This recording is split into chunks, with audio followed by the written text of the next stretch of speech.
And the first pitch of the ball game, just a little bit low. We're underway right on time at 7:05. Jimmy Rollins at 243. The Phillies are hitting 257. That's tied for 10th in the league. It's been overcast all day. Chance of showers. 72. Very comfortable at the ballpark tonight. Lannon just missing the outside corner. And for John Lannon this year, it'll be his 29th start. He's the one pitcher who's taken the ball every time it's been handed to him this year. Jimmy Rollins hammers one to center. Willie Harris for the first out. The Rockies have passed the Phillies in runs. They are number one in the league in homers with 191.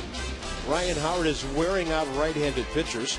Maybe the lefty Lannon can do a job on him tonight, but Howard is hitting .344 over his last 24 games.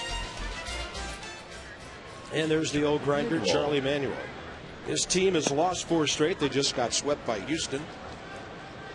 19 over the 500 mark, 6 games up on the Marlins. It appeared they were headed for a double-digit lead until the last week or so, and a base hit by the always pesky Shane Victorino. Doesn't matter that he was 11 for his last 69. Well, he's hit .316 lifetime off Lannon. Lannon's got to set the tone. You know, before Pedro hits that hill, you're the home pitcher. Set the tone. Who'll stop the rain? You got to get inside. You got to pitch inside tonight and have some fun. You know what? Be the stopper. Try to stop these guys. They are going to the playoffs, and measure yourself up against a playoff contending team will be nice down the stretch for you.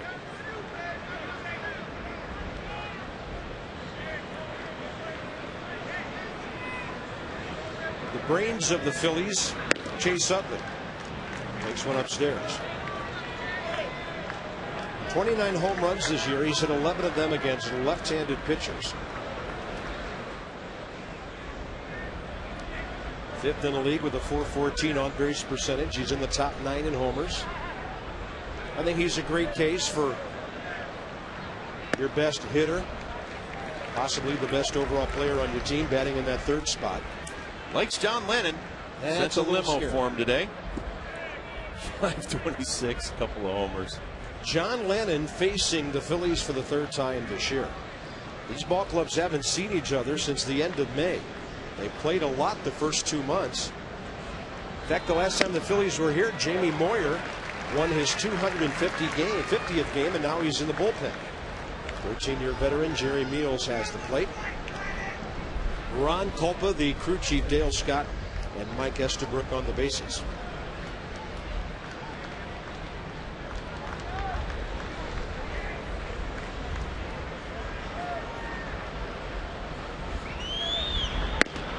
A 4-pitch walk in front of Ryan Howard.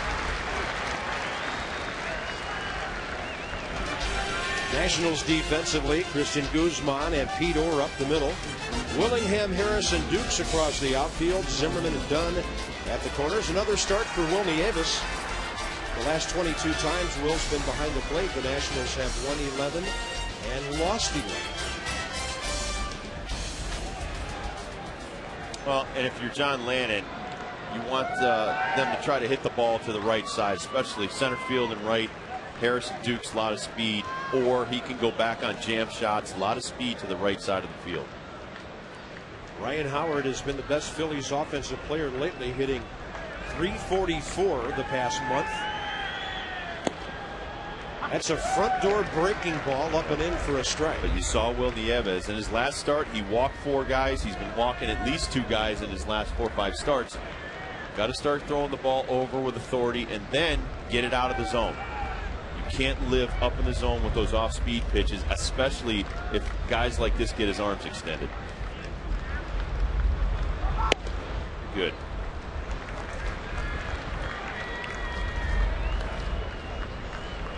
Ryan Howard in his career, 30 home runs and 83 RBIs against the Nationals.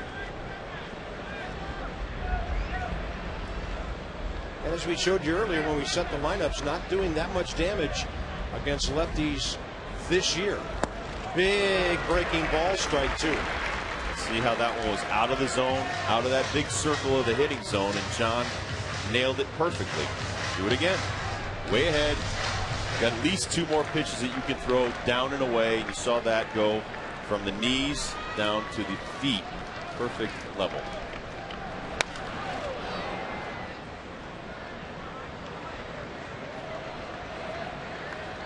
And sometimes I forget and I get on John, but he is only 24 years old, making his 66th career start, 29th of the season. He's still 24 years old and one of the veteran pitchers on this team. Phillies are the best road team in the National League with 41 wins. The Yankees and the Angels, the only 2 teams in baseball with more wins away from their ballpark, 42.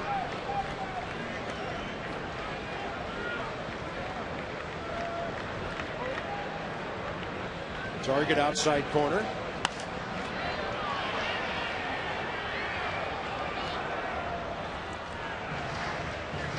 Jason Worth lately has been on a home run tear, but he has 8 homers in his last 25 games and only 12 RBIs to go with it. He's been an all or nothing RBI type hitter.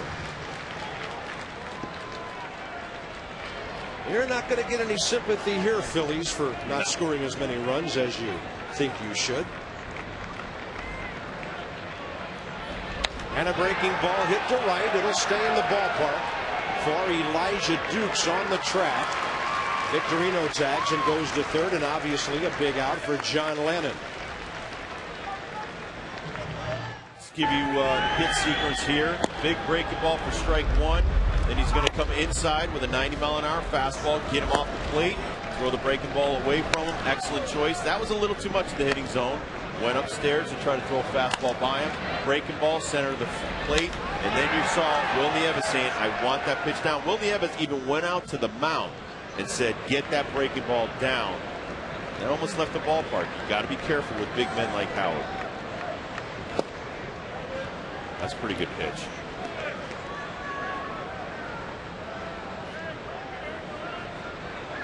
John usually gets his evening off to a good start. Good tail on that fastball. Got very good velocity tonight. Stick with the fastball as much as possible. And when you're throwing it, throw it in on their hands. You have to hit a few of these Phillies. There's not going to be any skin off our back.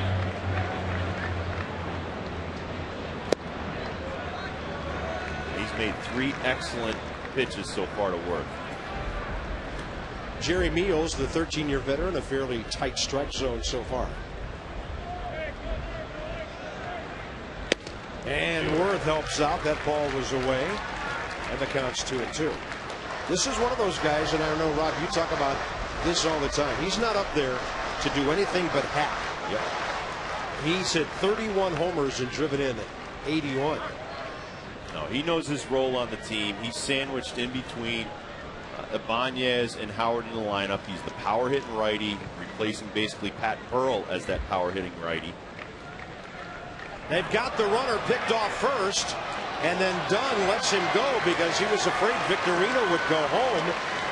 And I know what Chase Utley was going to do there. He was going to get into a rundown and hope he could get Shane Victorino home from third. Chase Utley actually runs on the infield grass here and is in the way of Adam Dunn. If you see him, he goes right on the infield grass. And he takes the lane away from Dunn. Check him out. Why can't you call him out for leaving the baseline? I don't know that the infield grass is part of the baseline. I think as long as you make that baseline where you go. Now look at him. This is a veteran player right here. He knows Dunn's coming in on the pickoff. I think he's out of the base path. I mean, that is totally out of the baseline. I have to look that up. And the 2-2 is upstairs. I mean, that was a good 3 to 4 feet out of the baseline. Look at the distance between the grass and the line between those bags. It's the same over on the other side. He totally left the baseline. He's out of control. And Worth will line one hard out of play. But I totally think that was by design. I think, like you just said, how smart he is. He knew Dunn's going to cut off that distance in between, come to the inside part. He just cut off the lane, so he would have got hit in the back with the throw. I just wonder if Dunn hits him with that throw, if Ron Kulpa would have called him out. And Worth into right field. Pretty well hit. Elijah Dukes. And a long top of the first inning is over. Willie Harris, Christian Guzman, and Ryan Zimmerman straight ahead.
Nationals baseball on Masson, brought to you in part by Southwest Airlines. Book your next trip at southwest.com. By PNC Bank. PNC leading the way. And by Jaguar. Visit your local Jaguar dealer for the new 510 horsepower Jaguar XKR and XFR. Bottom of the first inning in our nation's capital tonight. And a long inning for John Lennon. Mid-20s on the pitch count already, but he got a 0 on the board. Southwest.com lineup. Nats are tied with Colorado, Atlanta, and Houston. Fourth in the league at 263. Christian Guzman. Maybe the appearance of the Phillies pitching staff is what he needs, although it's Pedro tonight. He's 1 for 19 in his last 6 games. But he's always handled the Phillies very well. And here's Pedro Martinez, 217 career wins. He's 5-3 with a save and a 2.74 career mark against the Montreal-Washington franchise. And of course, he was an Expo from 94 through 97 before moving on to Boston. Pedro making his 6th start as a Philly, and it's been a good pickup for them. Pedro Feliz on the grass at third. All right, Rule 7.08 says, if the base runner runs more than 3 feet away from the baseline to avoid being tagged, unless his action is to avoid interference with a fielder fielding a batted ball, the runner's baseline is established when the tag attempt occurs in a straight line.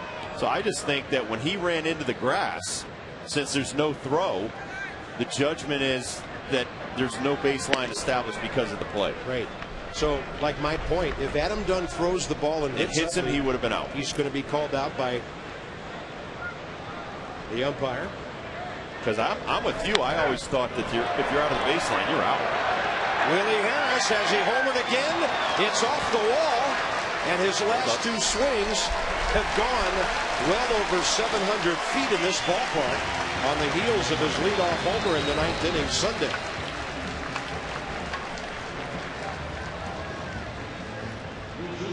On the replay here, you're going to see this pitch gets way too much inside and up, and Pedro can't live up there. He doesn't throw 95 anymore. So this ball is just shellacked off the right field wall by Willie Harris. Hot Rod feels it right now. 25 of his 58 hits this year have gone for extra bases. And here's Christian Guzman.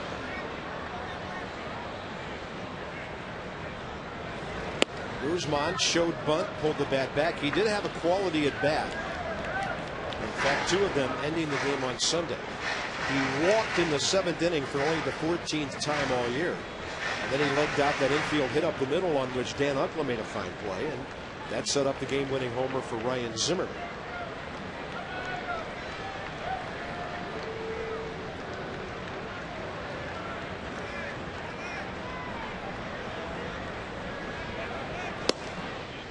Pedro goes side door and misses 1-1. They've seen each other before, battle in the American League some when Guzman was a Twin and Pedro pitched for the Red Sox.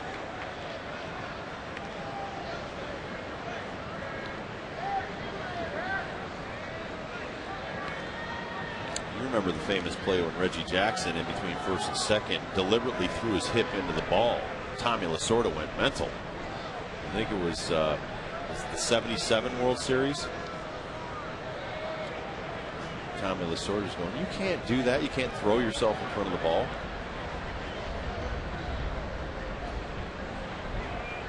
Well, that's one of the things I admire about Chase Utley. He's always thinking, and if he had seen a throw go through to second base that didn't hit him, he would have retreated and gotten in a rundown, hoping he could somehow get Victorino in from third. One of the problems the Phillies have had is getting runners home from third base. Guzman goes to right center. That ball's deep enough, and Willie Harris scores easily. The Nationals take the lead on Guzman's 47th RBI.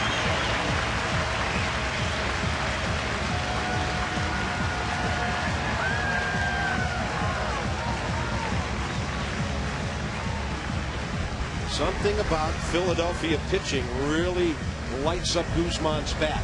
Well, you saw Guzman wait and wait and wait, and Fred McGriff, I'll say it again, said when a guy doesn't throw 90 anymore, you can look for breaking balls and still adjust to a fastball because he can't throw it by you anymore. And that was it right there. Fastball up and away, and he just shellacked it into right center field. Well, Guzman's team against the Phillies is due unto their staff as their hitters do unto ours. And here's Ryan Zimmerman batting an even 300. He has taken the team lead in RBIs with 93. Pedro's fastball in there, 89 miles an hour.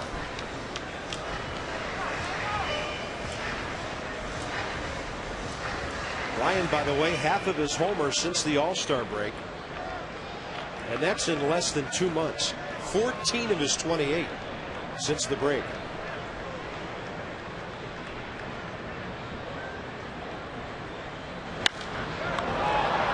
High into the twilight that one goes. Victorino takes a while to find it. It ends up not that far from Chase Utley for the first out. I think he wanted Utley to catch that, and Utley got away from it. PNC Bank Scouting Report. Can I throw a few more, please? I'm not really loose. First inning so far on this 5 starts, 364 batting average against Pedro. After the first inning, 209. So he gives up a lot of first inning runs. Hey, these eggs aren't really cooked. Doesn't like room service on the road. 2-0 with a 5.73 road ERA. And over the course of his great career, 31, 40 in strikeouts. So you've sent your eggs back a few times, have you? No, never. I'm not that kind of guy. But his career record, 217 and 99. And he has won more than 50% of his starts. Well, I think it's about time he goes into triple digits in losses, don't you? Yeah, he needs number 100.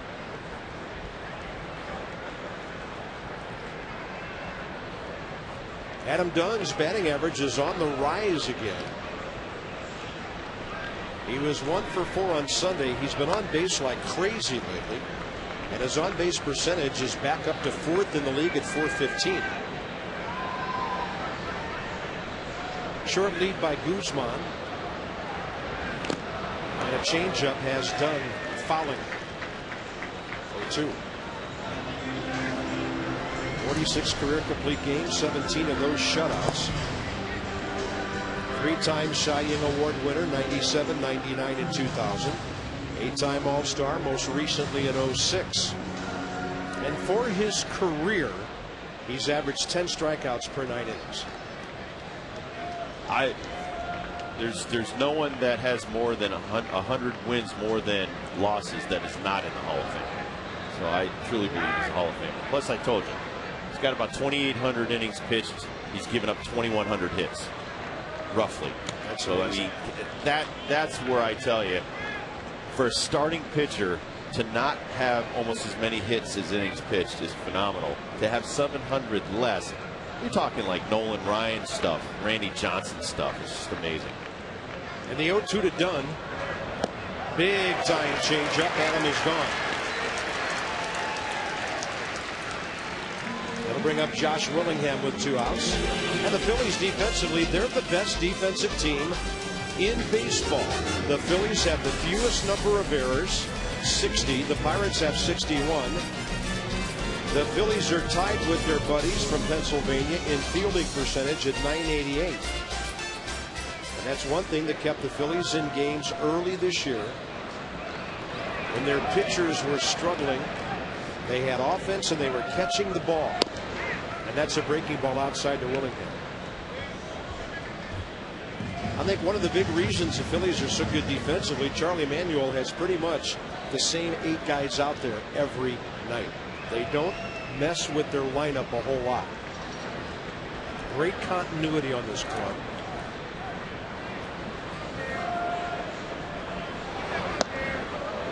Pedro with that big breaking ball to Josh Willingham. Pedro is like Livan Hernandez with the changeups and the breaking balls. He still can equalize any hitter. But when he does make a mistake, he can't get away with mistakes just like Livan can. Whereas if you throw 95, 97, you can get away with mistakes in the zone.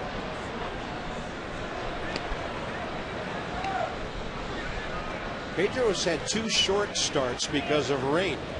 3 innings against Arizona August 18th, and then 10 days later against the Braves, only 2 innings. But he went 7, 6, and 5 in his other 3 games. 7 against the Giants 5 days ago. I wonder if anybody's ever gone back and looked at how many wins his teams have gotten in his 405 starts.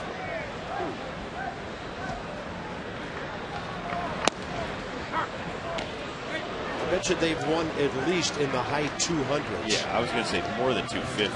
Yeah. Closer to 300. Well, you know, Rob, I think maybe that's a number that, hey, the 300 game winners are gone with Randy Johnson making it. And you're going to have to judge these 220 and 230 game winners by something to make them earn their way into the Hall.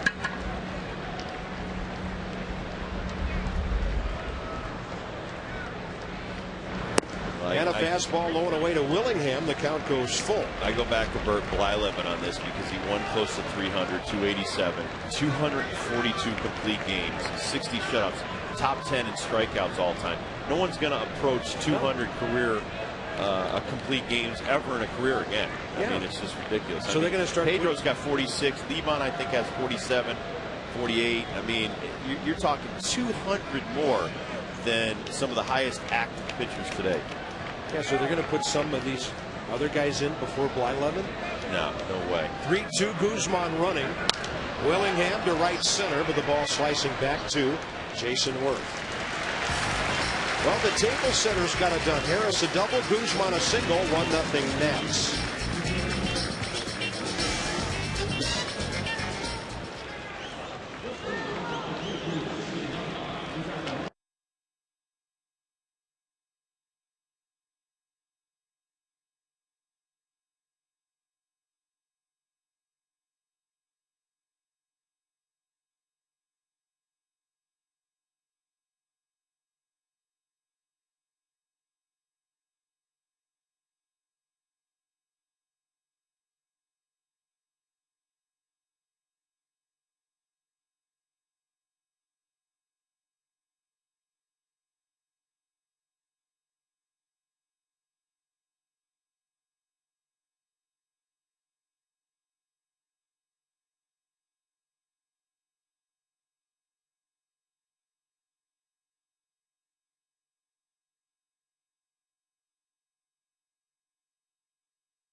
first career win against Philadelphia. Now, John has pitched significantly better here at Nationals Park this season. He is 5-1 with a 2.62 ERA versus 3-9 with a 5.7 ERA on the road. Now, that's a 3.16 differential, and no pitcher in the big leagues has a larger difference between home and away ERA. Of course, last season it was the opposite. John was 4-9 with a 4.87 ERA at home, and Bob, he was 5-6 with a 3.19 ERA on the road. Well, it'll be interesting to see what John does next year. And I know Debbie asked Jim Riddleman about that today, and Jim had a hard time explaining it. I think it's one of those things in baseball where you say it's one of those things. Hanging breaking ball, and Raul Ibanez, 4 for his last 25, has a hit against the Nats. This guy has worn out Washington pitching this year. 6 home runs and 18 RBIs against the Nats, hitting over 440. The Nats offense came alive after that really tough road trip, 5 a game against the Marlins. The Phillies, look at that, since August 25th, last in runs. How does that happen with this lineup? And Elijah Dukes has an on-base average of .617 in his last 12 games. And you know why? He's had 11 of his 33 walks this year in 12 ball games. Dukes has been getting on base like crazy. Patience. Here's Pedro Feliz.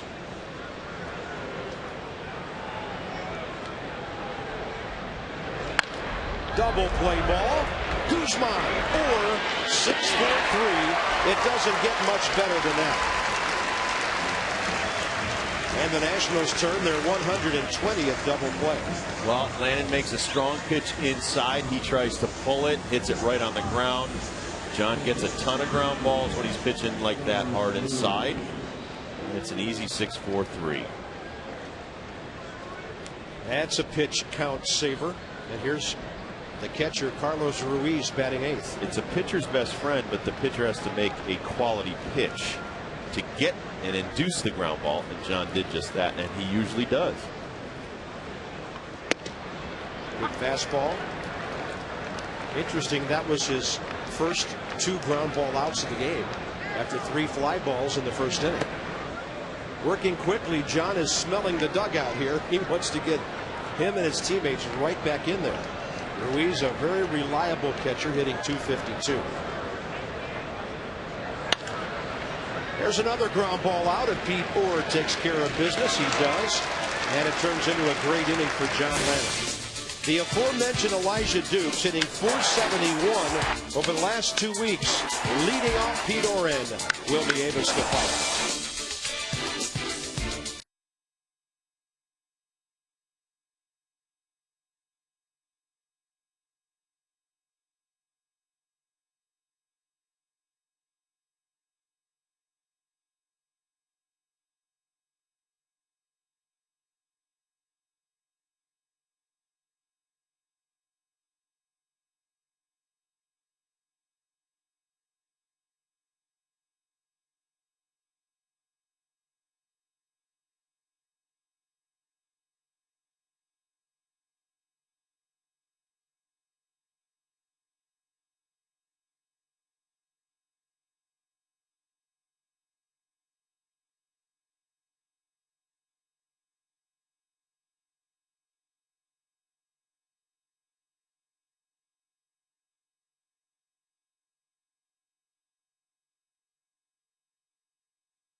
Earlier, now that we're in September, a lot of kids started school today. Hats off to them for a great first day. Bottom of the second coming up. And the Nats have called up. They've expanded the roster now that Syracuse is done. Ian Desmond, the young shortstop, although he's been in professional baseball for 6 years. Logan Kensing is back, so is Ross Detweiler. And we saw Marco Estrada last year. Zach Sokovia has been called up. And there's Tim Foley, who managed the Syracuse ball club to a winning season. And that is a guy who loves to compete. Well, and Tim Foley was one of my coaches with Milwaukee when I was with the Brewers at the end of my career. Excellent manager, excellent coach. And a very late reaction there by Elijah Dukes. Ian Desmond wearing number 6. Very articulate. I loved what he said today when I asked him, what kind of hitter are you? I thought he'd say, line drive hitter, like to go to the gaps. He looked at me and said, I'm a tough out. Always have been. It too. And I know you like that answer. Oh, I told you. absolutely. I would be scared if he said, well, I'm a good 5 o'clock hitter. Meaning, we don't want to hear that. No, we don't want to hear that. I was a good 5 o'clock hitter. I was terrible in the game. That's why I was a pitcher. 1-2 to Dukes. You don't want guys to be good batting practice hitters. Elijah Dukes now has more than half walks compared to strikeouts. 33 over 62. And that's a significant number for him, because earlier the strikeouts were running way ahead of 2-1 on the walks. 2-2 from Pedro. He stepped off once, and now Duke steps out.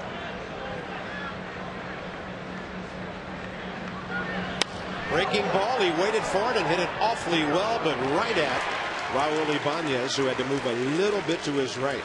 It's a good at bat. Hit it too well. 2010 season will be upon us before you know it. You can make your deposit for season tickets. 202-675-NATS. Nationals.com/2010. Guaranteed seating. Savings over single game prices. Discounts on merchandise. Exclusive events. You can get it all as a season ticket holder next year.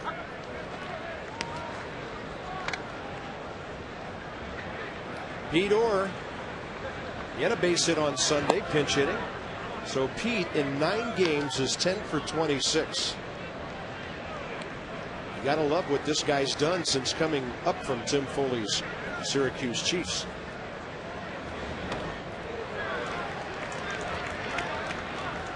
He's gritty, he's a grinder, he's just a gamer. He's the type of guy that once you put him in the lineup, you don't have to worry about him. He'll be prepared to play the game.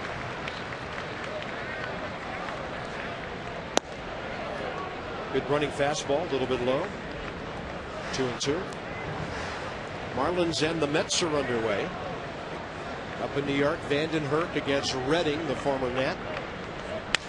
Broken bat, and Pedro knocks it down. Pete Orr hustling. And that's the second out of the inning. And the one thing about Pedro Martinez, like a great Maddox, he's always had great mechanics and a wonderful fielder. Right there, he knocks the ball down, step and throw, get yourself an out. It all started with the Dodgers back in '92. He was known back then as Ramon Martinez, kid brother, and then when he got to Montreal, everybody found out how good he was. In his 4 years in Montreal, he won 11, 14, 13, and 17 games. And in '97, when he went 17-8, he had a 1.90 ERA. And then a couple of years later in Boston, he would win 18 games and have a 1.74.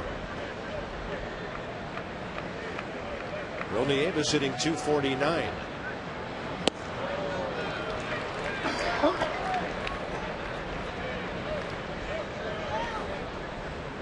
Here's that wonderful changeup, 1-0 to a righty. Only if you're going to do that.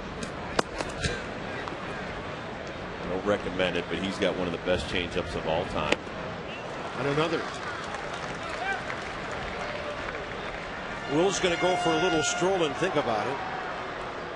Well, because he sells it like a fastball, he can still throw 88 miles an hour, but when you throw it 76, you get that kind of backspin. It's like a screwball. You see him speed it up to 91. My most vivid memory of Pedro, when he was really at his best, was when he got in a jam. He was one of those guys who had the ability to just reach back and use something that he hadn't used before in that game. to get people out at the right time. He only broke it out in case of emergency, and that's when he would break out his best changeups and his overpowering fastballs. I agree. That's a beautiful fastball there. Cheese at the knees. Martinez 6 in a row since Guzman's RBI hit. The Nationals lead it 1-0 on Christian Guzman's RBI.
Major League Baseball's national television rights deal with Fox forbids any regional telecasts on Saturdays between 1 and 7.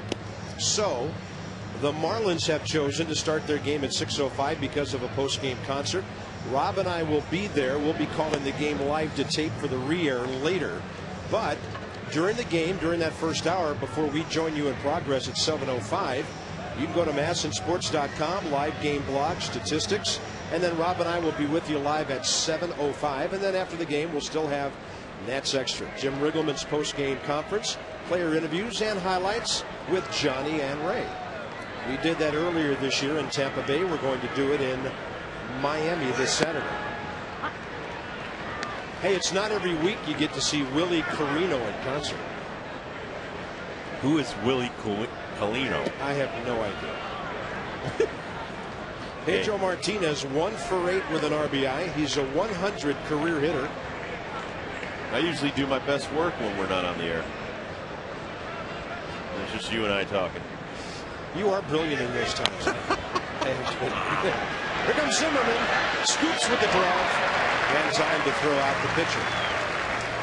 Well, with the regular running, that's a barehanded play, but not with the pitcher. This is a poorly struck ball by the pitcher. It's right off in front of the plate. Zim comes in, scoops it up, makes a great play, but Pedro's not really running. So this is almost a freebie if Zim can make it cleanly. He does. Finds a grip. Quick little toss over there. Top of the order, Jimmy Rollins. Flied to center first time.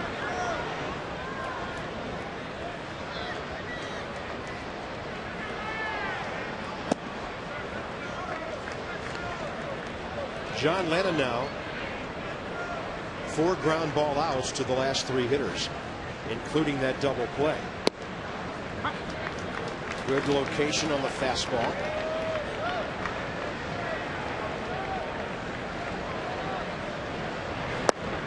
And another.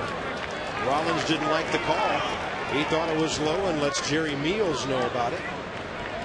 Jimmy Rollins has his batting average up, if you will, in the 240s. After a horrendous start when he was below 200 the first 2 months of the season. And he's gone on John Lennon's first strikeout. Makes short work of Jimmy Rollins. With fastballs. Yep. Got a great fastball going tonight, 1-2. Everybody's looking for the changeup or a breaking ball. That is the MO on John Lannon, and he is writing a new book tonight.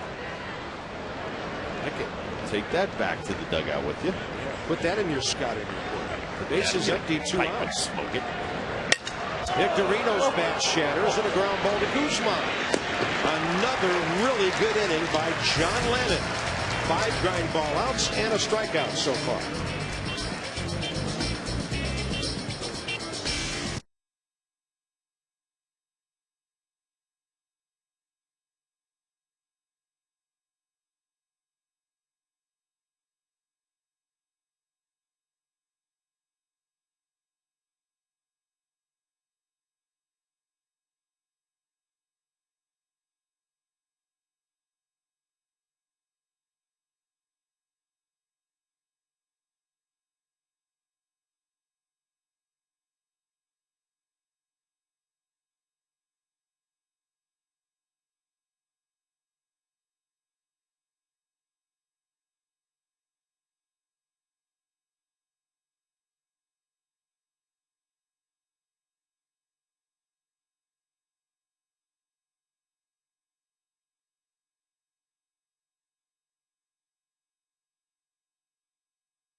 So far. Now Thursday night here at the ballpark, it's 9/11 Remembrance Night, and all active military, police officers, EMT, and firefighters with a valid ID can purchase 2 tickets for the price of 1.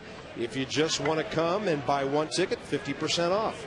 You must purchase them Thursday at the box office, and we would be honored if you come and join us Thursday. John Lennon 7 for 48 this year.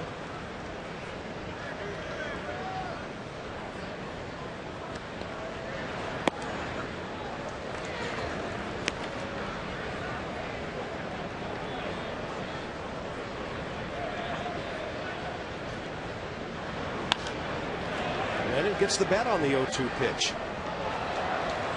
Pedro gave him a chance. Now I foresee a changeup in his future. 3 fastballs, challenged him.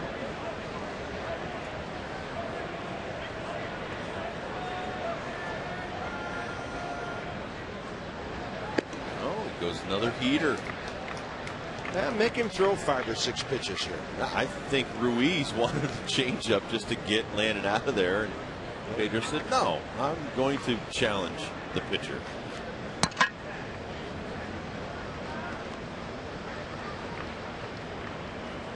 I don't know why he's looking in our dugout. Well, evidently that ball didn't feel good on that pitch. He got a new one. Target on the outside corner. Lennon keeps it fair down to Feliz. High throw. Ryan Howard pulls it down. Willie Harris' last 2 at-bats have definitely been long-distance calls. Well, he's dialed in. He dials L for long distance. This one was on the home run to lead off the bottom of the 9th off Leo Nunez. And then tonight, it's another one on the inner half. Just missed another home run. So Willie Harris this year has 58 base hits. 16 doubles, 3 triples, and 6 home runs.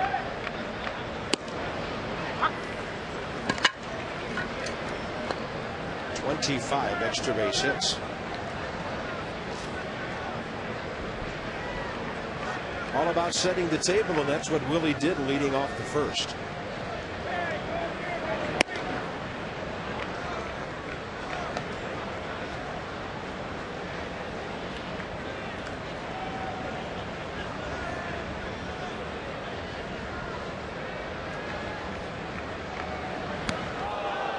Right in the side. Ouch. And Willie Harris is on for the 2nd time tonight. Harris hit by a pitch for the 8th time this year. That's the 2nd most on the club to the 12 of Josh Willingham.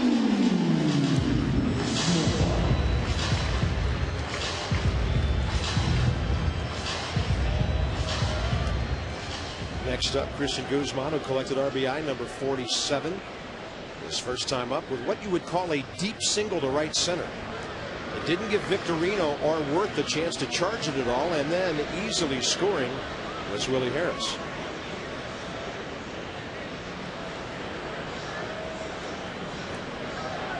Guzman has a chance to match or surpass his 55 RBI total of last year.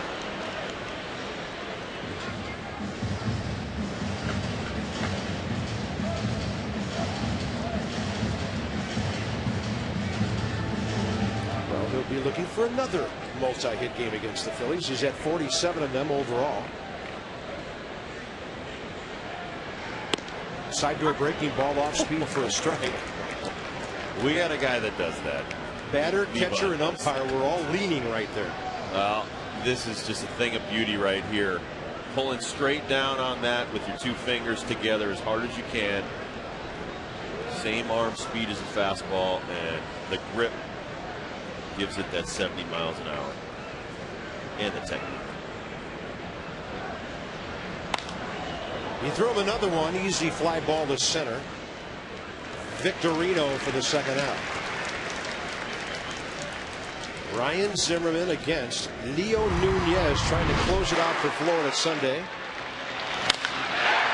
saw the ball move back into the hitting zone, whether it's down and in on a righty or down and in on a lefty. It's not where you want to try to live. You got full extension.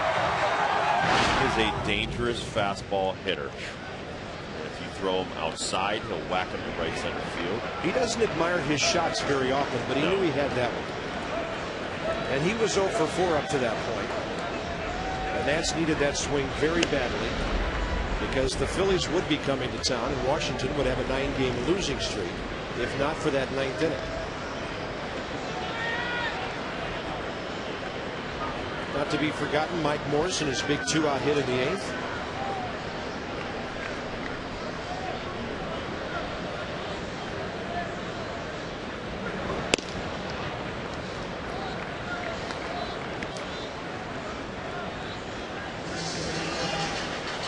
Big man waiting with 2 outs here in the 3rd. Adam Dunn struck out for the 155th time back in the 1st. We have 3 of the top 4 strikeout hitters in the league in the ballpark tonight. I'm going to take it. Ryan Howard's up there. He's up there. Mark Reynolds couldn't make it by. The Diamondbacks are busy. They're posting the Dodgers later, but Jason Worth is the other. He is 4th in the league with 132. Ryan Howard has 163. Reynolds the far and away leader. Mark Reynolds is easily on a pace for 200 strikeouts. He is at 188 with about 3.5 weeks left in the season.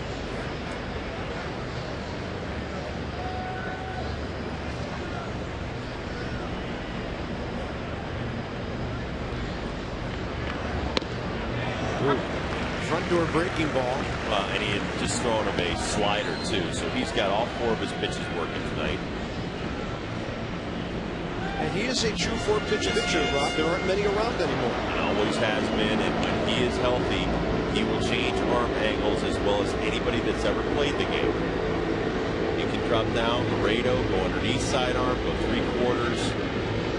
He'll throw all 4 of his pitches from all 4 arm slots. And 2-2 to Zim. Well, this is another full count with 2 outs. Pedro's up to 50 now. And Willie Harris will have a head start. They play Zimmerman deep. They bunch him toward the gaps a bit. And if he finds one of those gaps or finds a chalk line, Willie Harris could make it 2-0.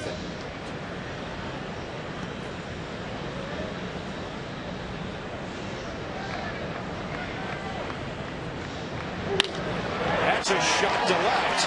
It'll be on a hop to the left fielder. Harris will challenge Ibanez, and he'll throw it into second. And Ryan Zimmerman gets the Nationals runners at the corners. Washington's third hit.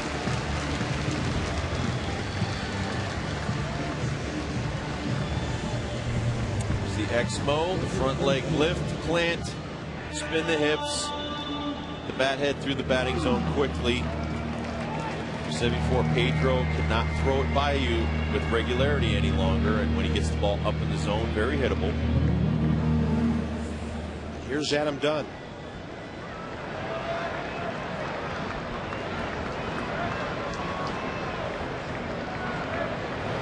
Well, he's getting a healthy diet of changeup, Bob, and until he just sits back and takes the changeup into left, I don't think Pedro will change. He'd be crazy to throw him a fastball anywhere near the plate. And we've seen it all year. I mean, they go hard in and soft away from Adam. There's the fastball. It is up and in. Although Ruiz wanted it outside, Pedro came in. So I'm sure Pedro in his mind's thinking, I'm not letting this big dude get his arms extended on my 90. Might end up in the red porch.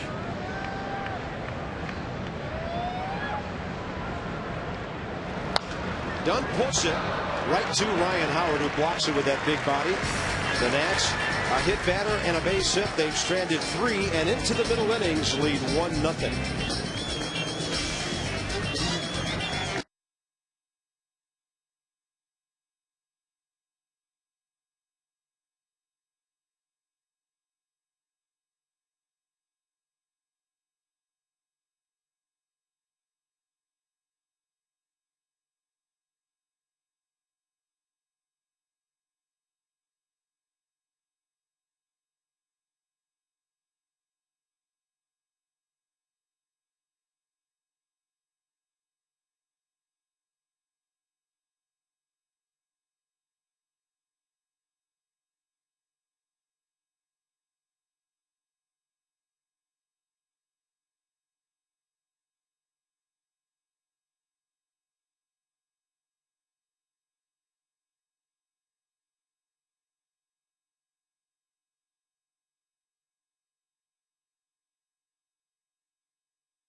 By Southwest Airlines. Book your next trip at southwest.com.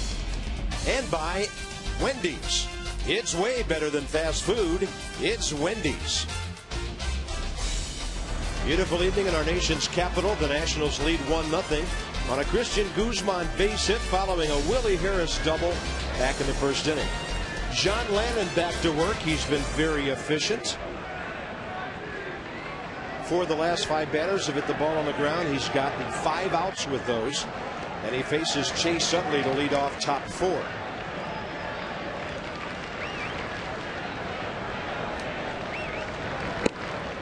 A lot of fastballs for strikes, Rob. He's really established that here early.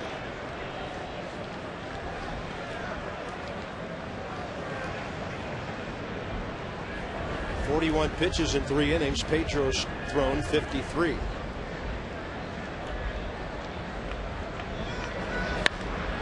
Utley, one hopper, Pedro positioned perfectly. So the shift works very well. That'll go down as another ground ball out. After Labor Day, a welcome day off for everybody following Sunday's dramatic win. We're at Nationals Park. First of 3 against the Phillies. Bob Carpenter, Rob Dibble, Debbie Taylor on Masson 2. The Nats on top 1-0. Ryan Howard flied out to right field with 2 men aboard in the first inning, and that was the biggest out of the game for John Lannon so far.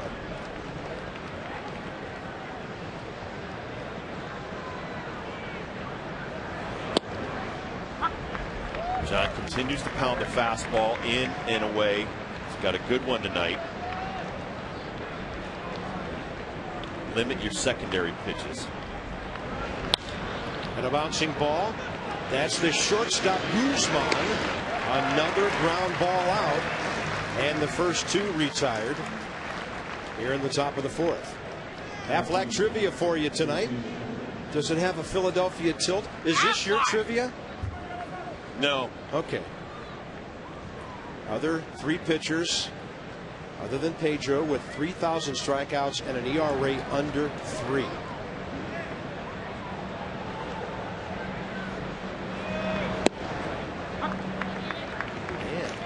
that's a pretty tough question. I wish I came up with that. Jason Worth lined out to right first time.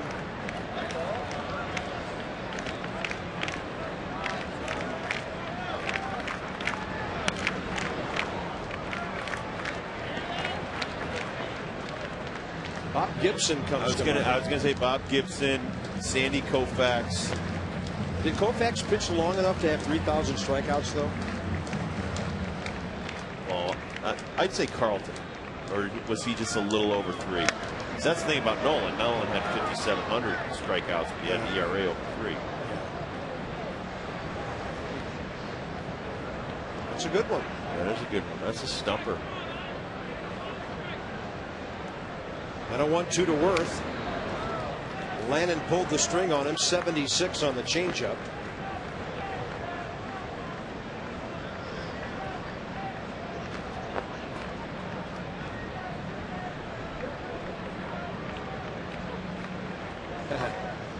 I love that Exmo because you can see how the bat is gone before the ball gets there. And you also see the hitter, and the bat head's out there, but his body is contorted because he's so far out in front. So he's got really nothing behind him. It's all upper body. That's why a changeup is called the equalizer, because you're thinking fastball, you have to adjust to the off-speed stuff. Hit it off the end of the bat.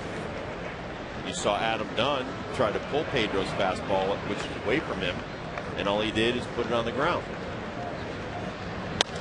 And him reaching, Lannon, perfect fielding position. The ground ball outs keep on coming. You all have heard of Derek Norris and Brad Myers. We'll talk to them in a moment.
Dukes or it's the time of the year, Rob, when we get to see some of our young guys.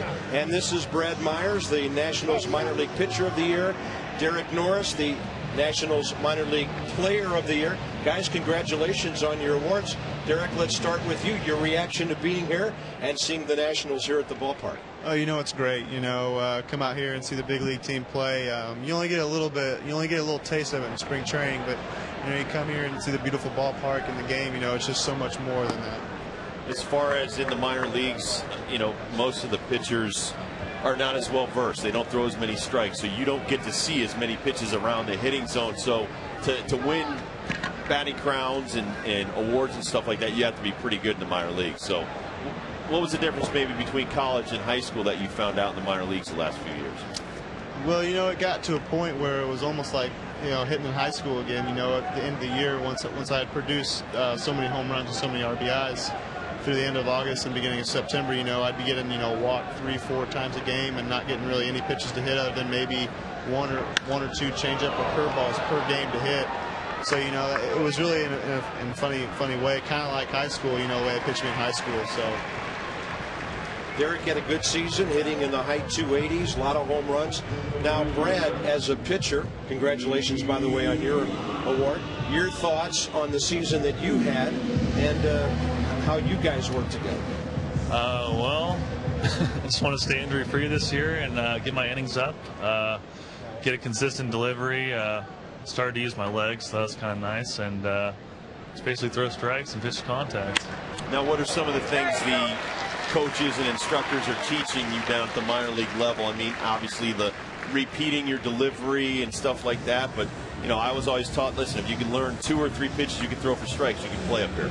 Right, well, that's what I'm working on. They actually told me, you know, as a starter you need 4, so I've been throwing a little bit of a cutter lately, but just need a couple different planes, you know, different pitches. Obviously just use the fastball and change up to your ability and mix speeds. Used it well, 11-3, a 1.72 ERA. Dukes is running, and he is in there. After only stealing 2 bases the entire year, Elijah Dukes got a great jump. He stole that ball, or stole that base on Pedro Martinez. So who's some of your favorite players growing up? You know, being from Kansas, you know, watching Kansas City, George Brett was always a favorite of mine. Johnny Bench went to Wichita State University. What? Come on, Johnny's way old. He's way old, but, you know, he's from, you know, kind of where I'm from. Yeah. So my position as well. So, I mean, it's kind of, you know, somebody who I... Were you like Johnny Bench? In 2nd grade, he told the class, I want to play baseball for a living. When everybody else is saying I'm a lawyer, doctor, whatever, he's like, I want to play baseball. I've always wanted to play baseball, but when I was about 2nd grade, I wanted to be a professional kickball player. So... Very good. And, of course, Brad, you played collegiately out of Loyola Marymount in California. A couple of Carolina League Pitcher of the Week honors. What was the key to your very good strikeout to walk ratio this year? It looks something like 5 to 1. Wow. Well, actually the biggest pet peeve of mine pitching is don't walk guys, don't put them on, give them any free bases, make them put the ball in play, and when I'm doing that, things are usually going well for me. And of course, Derek, you're just 20 years of age, man. You're a pup. So you have a long way to go in the organization. But winning this award, what does that mean to you? You know, it means a lot. You know, sometimes you look at, oh, it's just, you know, 20 and an A ball, but, you know, I really don't look at it like that, you know, because I mean, once you step between the lines, you don't really look at it that way. You know, if the guy's 26, 19, or 32, you kind of want to go out there and do the same thing. You want to go out there and hit a line drive off the wall, or you want to go out and you want to strike the guy out. You know, so I think, you know, so far as the age thing goes, I don't use that as an excuse to just go out there and play as if you were any age. You just play your best and go out there and just try and prove everybody that you play older than what your age is. Well, you both have to be excited. I'm not going to say there's a lot of openings here, but there's a lot of room for getting up here. You know, if it was the Yankees or the Red Sox, it's difficult to knock guys out of their positions. They stay 10+ years in some cases. So it's got to be, you know, make you guys work a lot harder even in the off season. What are your plans for the off season to get ready for next year? Well, first thing I'm going to do is take a break, go home and relax, but take a couple months off and get back to it and just continue what I was doing and maybe try to get a little bit stronger, a little bigger. So no instructional league for either one of you? Nope.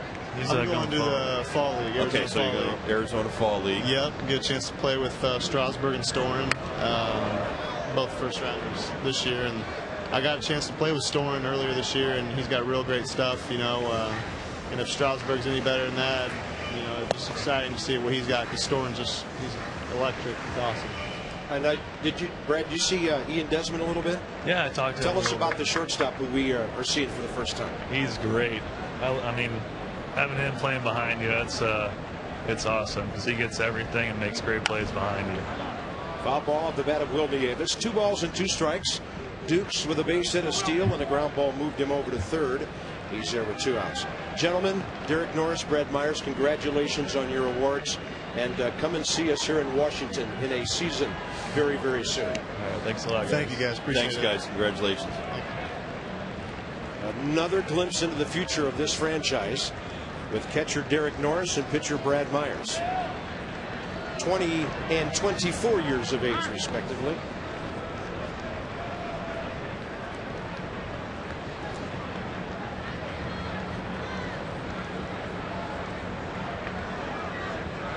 Two and two to Will Nieves. Tried to reach for that outside pitch. It gets by the pitcher. Chase Headley throws it high. That'll be an error on him because Nieves will go to second. And you put the bat on the ball. The Nationals lead 2-0. That is the key to putting pressure on the defense, not striking out, just barely gets a piece of a very nasty pitch from Pedro Martinez. You see the 3-hopper gets by Pedro. Utley comes in. Sometimes you can't get a perfect grip on it. He just flicks his wrist and he flicks it into the stands. And a very rare error by the best defensive team in Major League Baseball. Only the 61st of the year by the Phillies. Man, that's a tough error. That's a tough error on Utley right there. That's a do or die play. He barehands it. And now John Lennon goes to center field. They're going to get Nieves with a good throw, and he's out of the plate. But John Lennon made it interesting, making an attempt for his second RBI in his career and the first of this year. Shane Victorino comes up with a nice one-bounce throw.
Abe into the fence. George into the fence. And Tom obstructed. I think you know what's going to happen here. This is the second or third time Teddy's won a race, and Screech has waved it off. Disqualified. Screech is a no-nonsense bald eagle. Well, most of them are. The crowd did go crazy, Rob, for a few moments as they thought Teddy had finally broken through, but it took chicanery to get to that point. Tomfoolery. What's funnier than that? I thought it was outstanding. Top of the 5th inning, Ibanez, Feliz, and Ruiz for the Phillies, who now trail 2-0. Great out distribution. You know he's doing well when he's got a lot of these. He's got 8 of them tonight. Just keep throwing hard. Set up the secondary pitches. Yeah, and every hitter since the second inning on the ground except for Rollins, who struck out in the third. First pitch strike.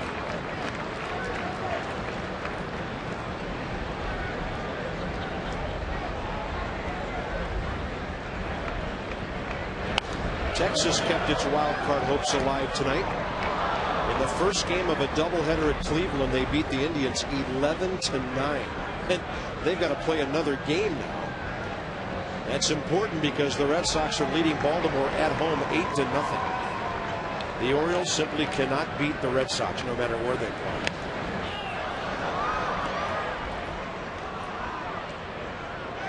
play. We are working on our video portion of the telecast. We understand that you can still hear Rob and I. And in the top of the fifth, Ibanez the hitter with a count of 0-2. A ball just fouled off, and John Lennon wheels and fires again. It's a breaking ball, low and away, ball one. Well, ball short, hot. Will Nieves in the dirt. He made a good stop. Nobody on base. Still working on things. But you would call that a good 0-2 pitch, I would right? call that an excellent 0-2 pitch. Out of the strike zone, down low. Even if the hitter hits it, it's on the ground. On a fastball up, he fouls it back to the screen. John Lennon, 4 innings, 2 hits, 1 walk. That was Utley back in the first.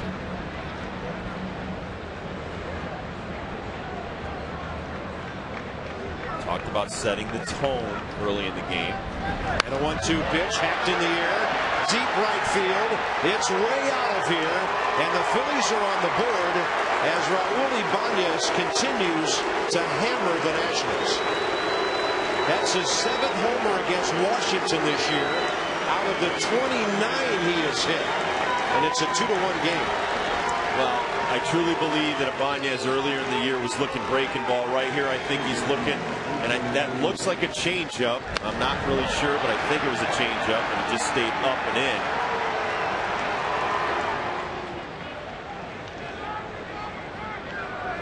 Phillies hit their 192nd home run of the year, most in the league. The Yankees have 216. Texas coming into today 201.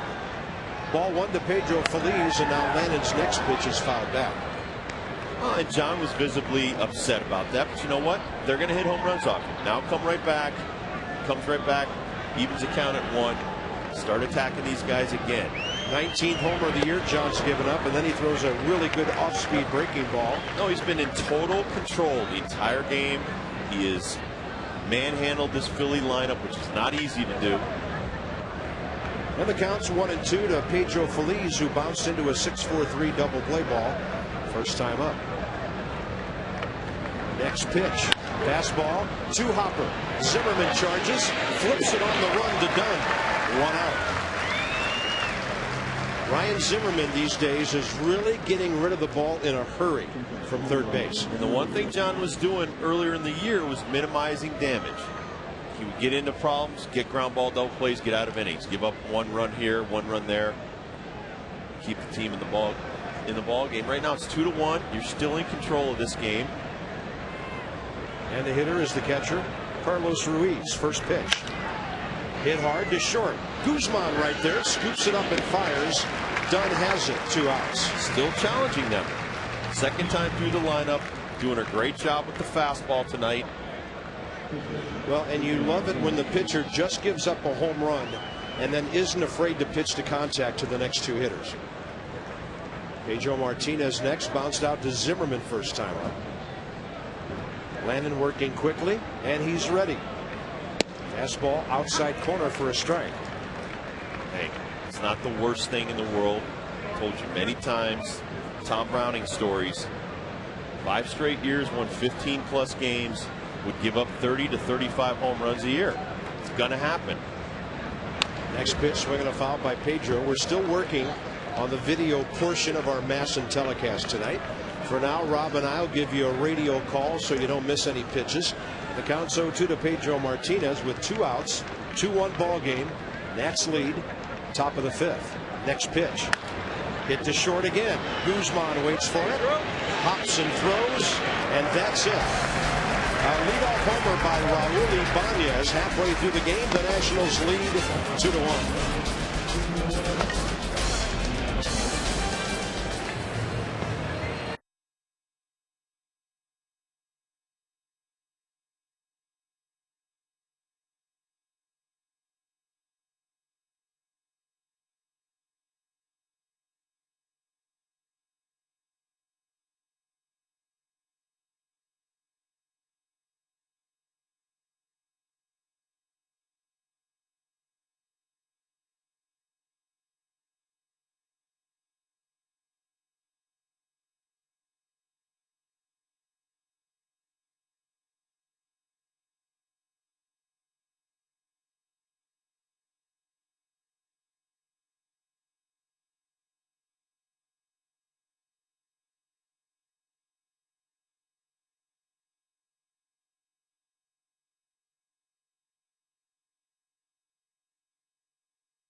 lead the Phils.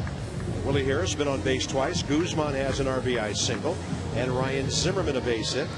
Joe Martinez 66 pitches, 45 strikes in the first 4 innings. All right, we have our pictures back. Well, now you can see Pedro in all of his glory, just like we can. Because you missed it, here's the Raul Ibanez towering home run off John Lennon. Well, you see it hang on the inner half there, and you saw as soon as he hit it, John knew it was gone. I should say so, upper deck. Ibanez can hit some home runs. Settled right down. 1, 2, 3. Get out of the inning. Minimize damage. Get your offense back on the field. Willie Harris a double, a run hit by a pitch. First pitch changeup. Sometimes you have to tell yourself, Bob, hey, if I could be going into the 6th inning, only have allowed 3 hits and 1 run against the reigning world champion Phillies, that's an excellent start. Absolutely. So you can't be so hypercritical of yourself that it affects the rest of your start. And well, then John came right out and got 3 ground balls. Exactly. So that's exactly what you want to see. It's a veteran move by John. Because a lot of guys start nibbling around, Rob, and walking people because they're afraid of the bat. I'm losing my stuff. No, his stuff is still excellent. He's still blowing these guys away. Now the 3rd time through the lineup is going to start happening. This is the key, so that he can possibly get through 3 times, turn it over to the bullpen with a lead. From the side, you see him hold up there. Did not break the plane or the imaginary force field over the plate. Marlins have jumped all over the Mets. Hanley Ramirez his 22nd homer. Cameron Maybin his 2nd. 2 in the 3rd, 2 in the 4th. 4-0 Florida at New York. Braves went scoreless in the 1st inning as they just started their ball game at Houston. Atlanta throwing Vasquez tonight against Paulino of the Astros. Pedro pretty consistent through the lineup, isn't it?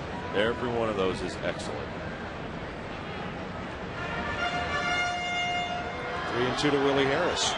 Willie's on base average is around 360, despite the fact he's hitting only in the mid 220s. Now that's being early. He hit that ball right over the dugout on the pull side. We have 2 pitchers tonight with excellent changeups, and watch how far out in front on this 3-2 changeup that Willie Harris gets. That almost pulls it 180, 360. He gets jammed.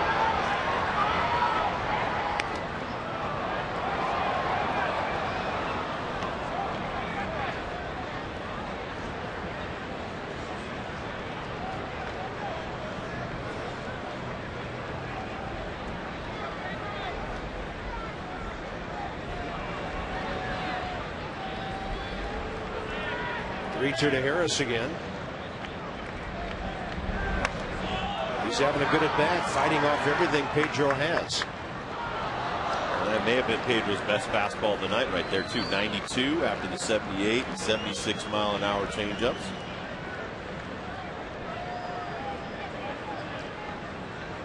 Here comes pitch number 10.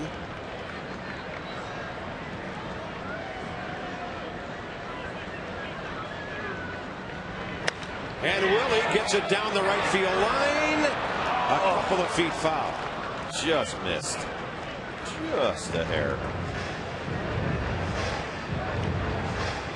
Pedro had one of his quickest innings in the 4th, 13 pitches, despite giving up 3 hits. So he might have thought he was about to step on the cruise control here, that Ibanez got him back in the game. And now Willie Harris is going to force him to throw at least 11 pitches to the leadoff hitter the very next inning. There's no telling what benefit this at-bat could be to the Nats the rest of the evening, with Guzman waiting and Zimmerman in the hole.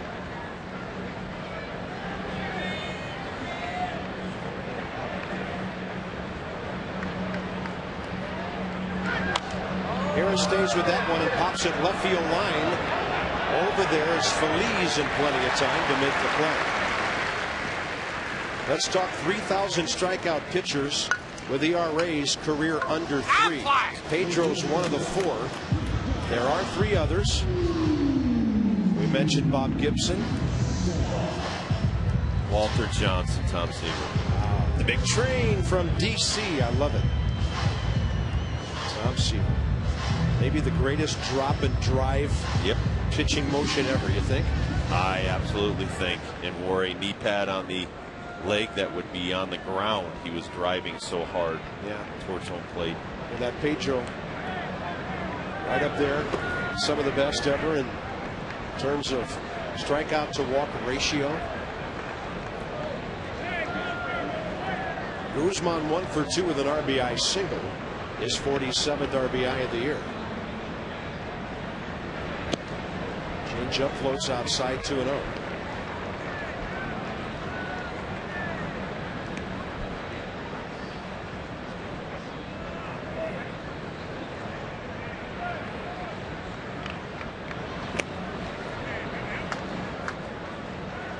He might have hit that ball with the very top of the bat. Pedro's one of the few pitchers that actually pushes off the rubber and doesn't step in a hole. He's got the spikes, half on the rubber, half on the dirt, and he's pushing off the way that Sandy Koufax and the old-time pitchers used to. Well, that's how a guy who's not that big drives it. He's only 5'11", 190 or so. It's a great shot of him. Then he will work his way into that rubber and push off and use the mound to help him throw. Great shot. And Guzman flies to left center for Shane Victorino. 2 quick outs. Well, 1 quick out after a long out of the 5th.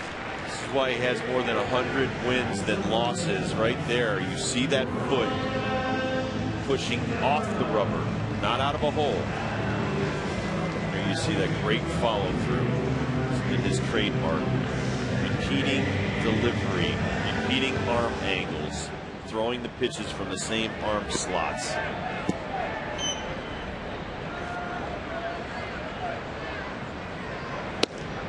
You know, if you're going to throw a sidearm fastball, you have to throw sidearm curveballs and sidearm.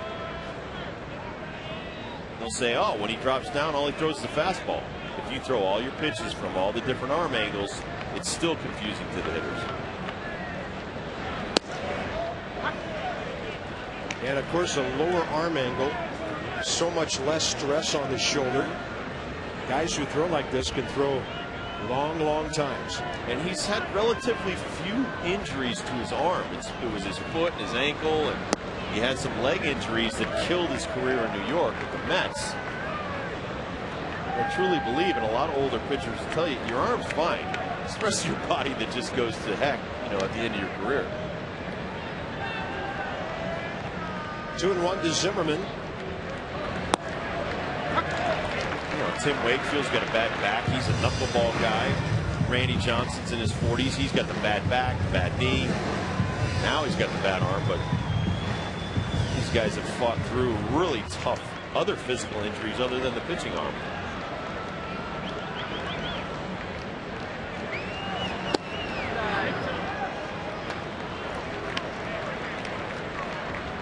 Pedro, 37 years of age.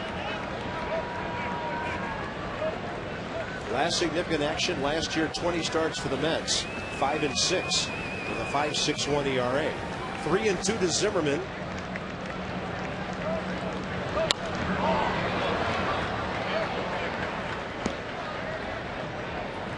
The Nats have made him throw over 20 pitches this inning, and he has a chance for a 1-2-3 here at Nationals Park. Rob Dibble alongside Bob Carpenter, Debbie Taylor, Masson 2, and the Nats lead 2-1 with single runs in the first and the fourth, driven in by Guzman and Nieves.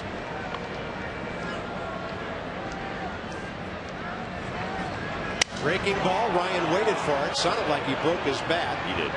And it's out of play. I need some new lumber. Yep.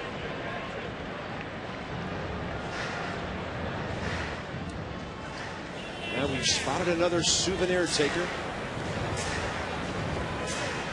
Come on, give it to a kid. Yeah, give it to a kid. Maybe he has one at home. That was our favorite thing in the bullpen. We killed the adults into giving away the balls to the kids. So Pedro up to 89 because of Willie Harris long at bat to start this inning.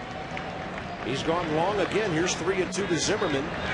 And a good at bat. Ryan's aboard with 2 outs. That was a beautiful at bat. The hitters this inning are pretty much almost getting Pedro out of this ball game. That's his first walk of the night. He has hit a batter. For the most part, pitching to contact with just 2 strikeouts. We'll see if Adam Dunn can figure out this kitchen sink and all of its parts that Pedro keeps throwing at him.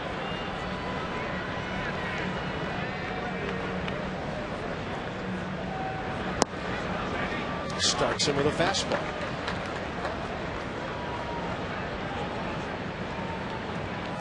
Guzman came in tonight hitting .375 lifetime off Pedro. 9 for 24. 10 for 27 now with an RBI hit. Big slow breaker. Well, he's going slow and slower on Adam Dunn tonight. Here's this changeup curveball. 72 miles an hour, and he just missed on the backswing getting Ruiz. Watch Ruiz get out of the way.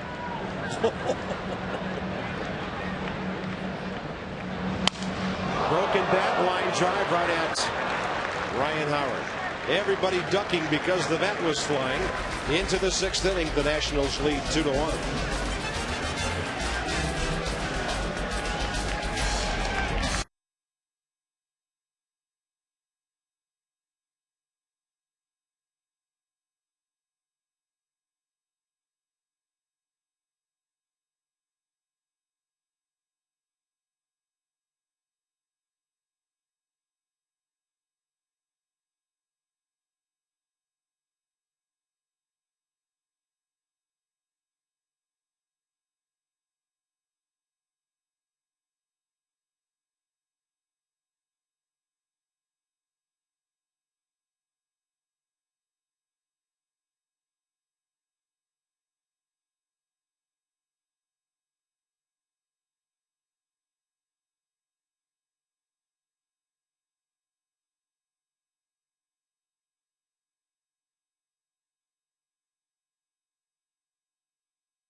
They are Natalie attired for this 2-1 game after 5 innings. College students can get 15% off, 50% off during the month of September when the Nats are home for Monday through Thursday games.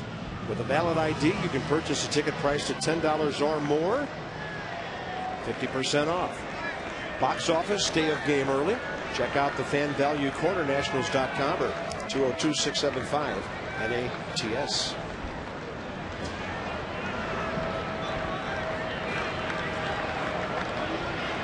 Top of the 6th inning, Rollins, Victorino, and Utley.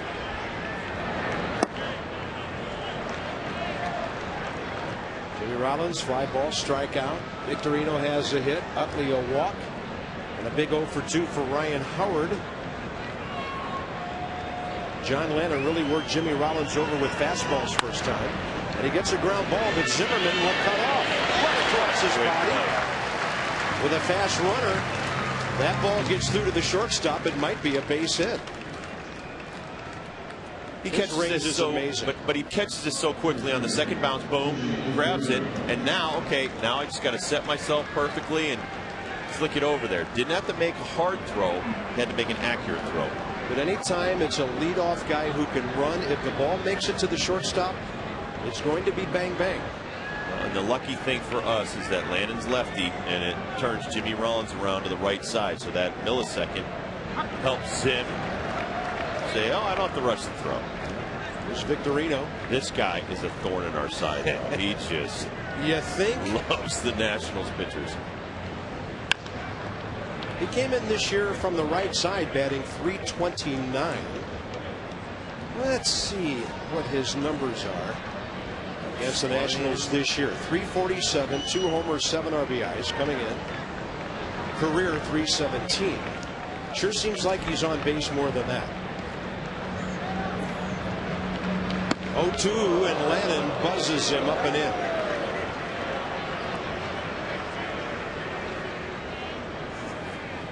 Well, that's the way Seaver, Walter Johnson, and Bob Gibson all used to pitch. Now you go soft, you get a little fly ball to center. Yes, you do. For Willie Harris. Well done. 2 outs in the 6th.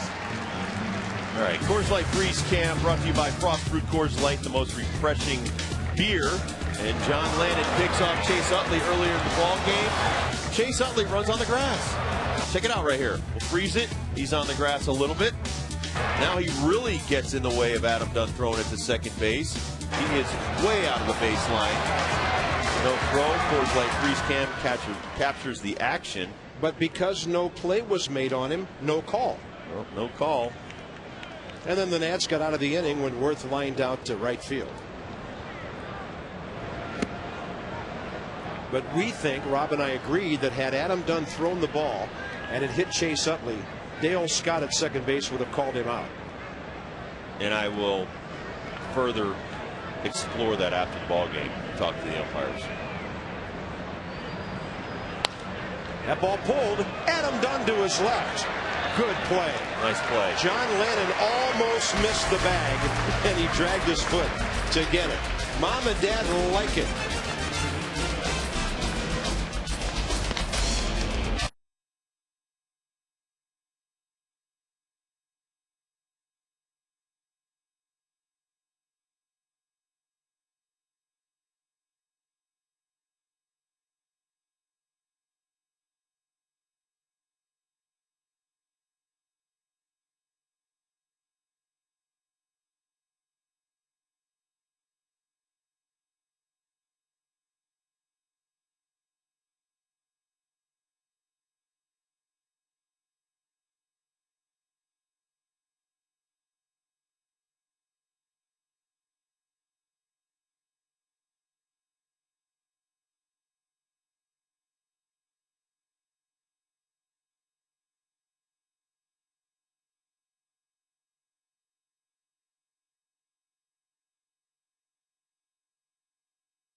Airlines. Book your next trip at southwest.com.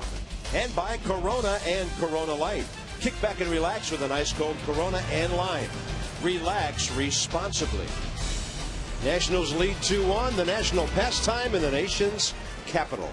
And our copyrighted telecast presented by authority of the Washington Nationals may not be reproduced or retransmitted in any form, and the accounts and descriptions of this game may not be disseminated without the express written consent of the Washington Nationals. Willingham, Dukes, and Orr. Rob thinks the Hammer's about to do something here. Haven't heard from the Hammer in a while. Come on, Hammer, hurt him right here.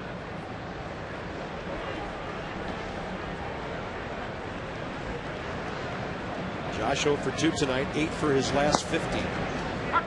He's doing his best Tony Pena impersonation there with the little split. Yeah. Benito Santiago made that famous also. Saw where Carlos Pena's out for the year, isn't he? After CC Sabathia hit him. Broken hand. Willingham on a big sweeping curveball. Wow. And for Pedro Martinez, strikeout number 3. Pedro's still got the equalizer, changeup, and the slow curveball. You see him just take so much off. Watch this. Way out in front. There you see the Hammer lunging for it because you're looking fastball 91, 92, and you get 71. Well, Pedro's doing a couple of things here for the Phillies. He's trying to help them into the offseason. There's the postseason. Tyler Walker throwing. He's also auditioning for the rest of baseball for a job next year. Absolutely, and that's why I think Brad Penny's pitching so well too, up in San Francisco. And if this guy keeps doing what he's been doing, someone will want Pedro Martinez next year. Why not us?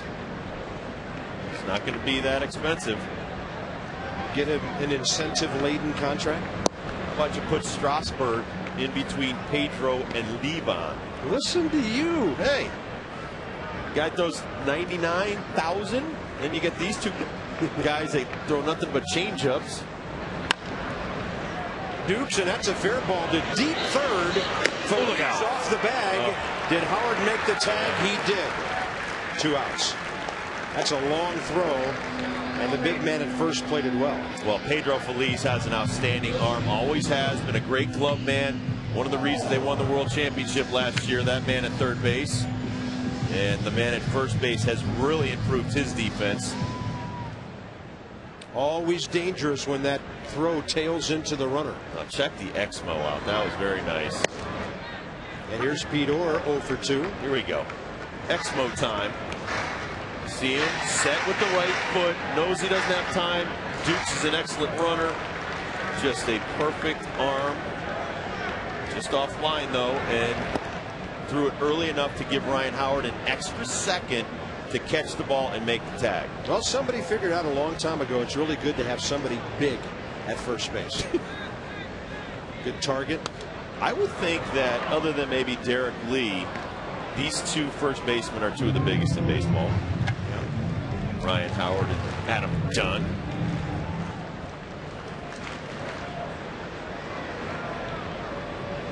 One and two. Pedro working quickly, and Pete Orr hacks one foul. Pedro Martinez is at 104 pitches in the 4th inning. And that's a tribute to the Nationals, who only have 2 runs on 5 hits. But they've had quality at bats tonight, and they've really extended him a few times to get him over 100. Orr gets the bat on the ball right off the top. Takes a funny little hop for Feliz. And the Nats go quickly in the 6th. Howard, Worth, and Ibanez ahead for the Phillies.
Willie Harris got it going, double off the wall to lead off the bottom of the 1st, and then Guzman drove him in. Chris John with his 47th RBI.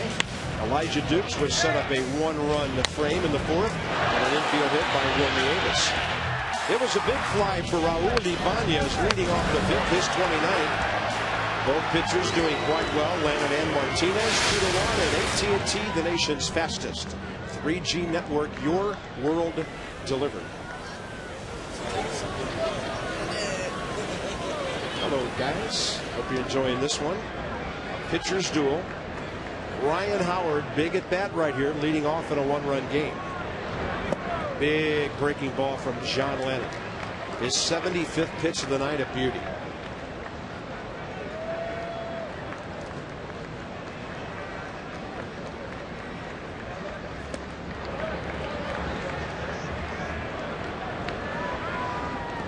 You see the different innings. After the first inning, really settled down.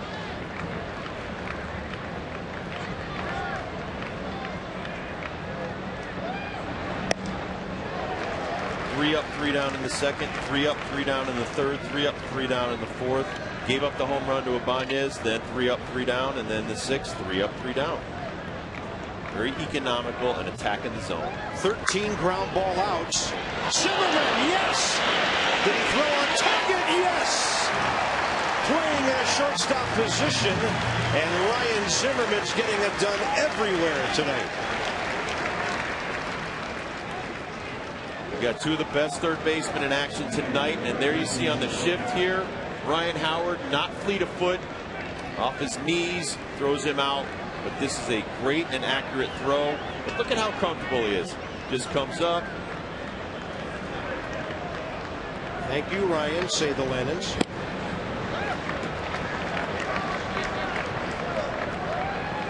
Some of Ryan's biggest fans are the parents of our pitchers. And here's Jason Worth 0 for 2. Fly ball right field, twisting toward the corner, and this game is tied. Jason Worth with his 9th homer in the last 26 games, and the Phillies, as they usually do, use the long ball.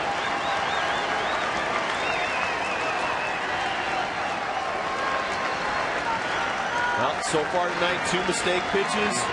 Both have left the building. That one's right over the heart of the plate. I already told you that Worth doesn't mind striking out. He will try as hard as he can to take you deep, and he does right there opposite field. That's only the 3rd time in this park's history someone's gone over there right-handed.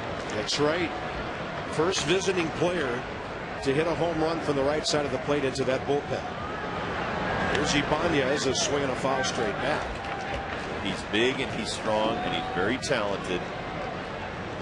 And there are no cheap homers in this ballpark. Nope. You tip your cap. They both hit them well. Ibanez and Worth, the 6 and 5 hitters for the Phillies. And on 0-2, Landon throws a breaking ball in the dirt to Ibanez, who has singled and homered. Tyler Clippard getting ready.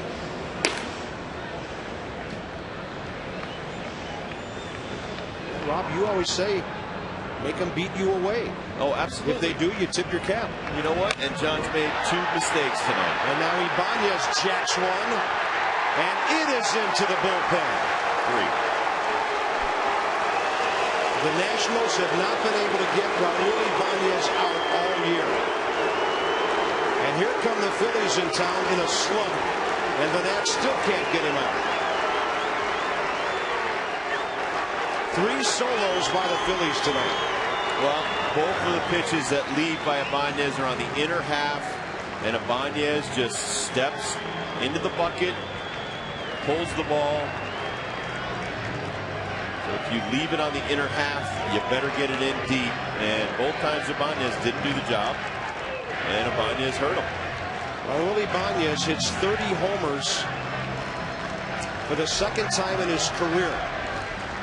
He did it 3 years ago with Seattle when he hit 33 and drove in 123 runs. He usually averages anywhere from 20 to 24 home runs a year. But he has come to the National League, and of his 30 home runs, he has hit 8 of them against the Nationals. Well, I think if our pitching staff has learned anything this year, it's that the money for a starting pitcher is made in the 3rd and 4th trips through the lineup. It's been the most difficult part, I think, for the starting rotation this year. And that's what they need to work on. 3 sharply hit balls in this inning, as we recall the play by Zimmerman on Ryan Howard. Pedro Feliz, the hitter. Ron Pallone joining Tyler Clippard. The Nationals have a 12-man bullpen with the call-ups.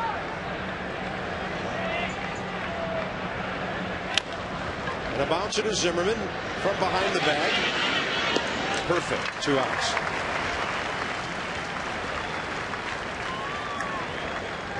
John Lannon, third time through. He needs to work on anything. There it is right there. They have seen his 3 pitches twice through the order. The third time, you just saw Pedro Martinez. Third time through on Pedro, 250 something. Got to get that down. That's where the money is to be made as a starting pitcher in this league. You don't want to have your bullpen coming into every one of your starts. And that ball is launched by Ruiz, and the Phillies are just bombing the Nats here in the 7th inning. Ruiz, 9th of the year, and on 4 solo homers, Philadelphia leads 4-2.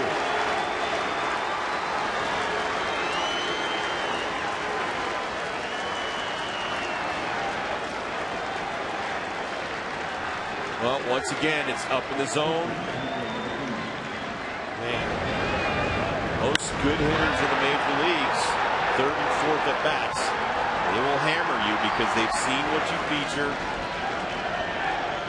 Pedro Martinez will stay in the game here as he hits. And you have to, Bob, you have to continue to make your pitches. You know, your game plan doesn't change.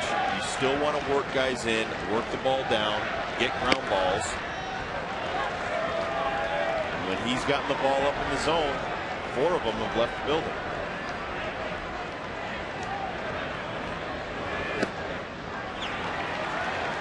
Now he's gone 3-0 on Martinez, and John needs to get his emotions under control here.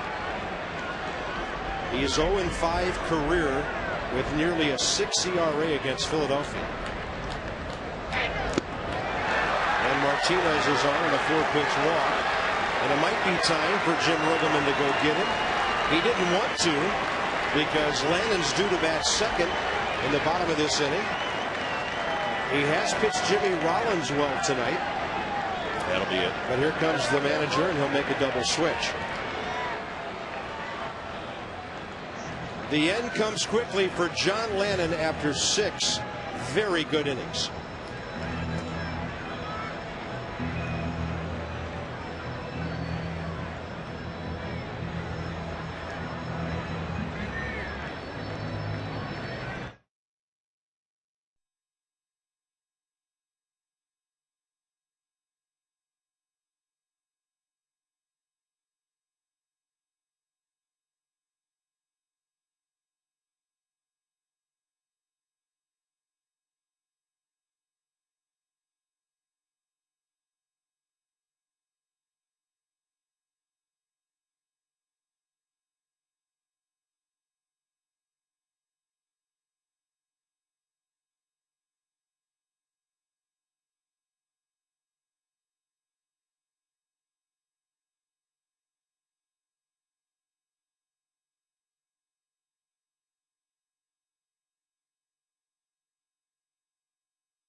Southwest.com.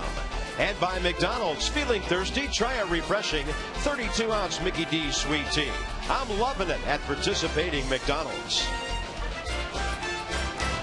A serious change in momentum in our nation's capital tonight. Nationals led 2-1 into the 7th.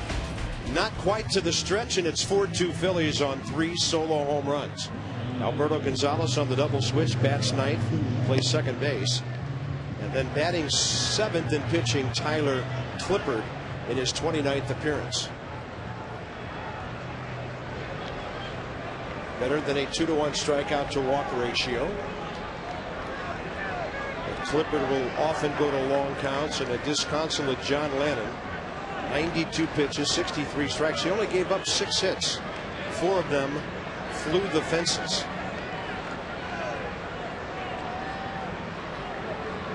But that's the Nationals' lot in life against the Phillies. Over the last couple of years, Washington has never been able to keep Philadelphia in the ballpark. It's usually the long ball that decides the games between these two clubs.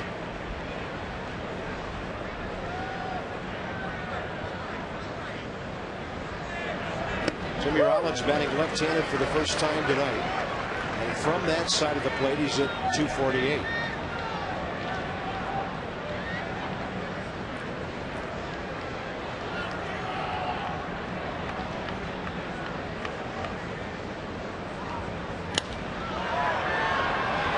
Right center, playable for Dukes. A long ball inning for the Phillies.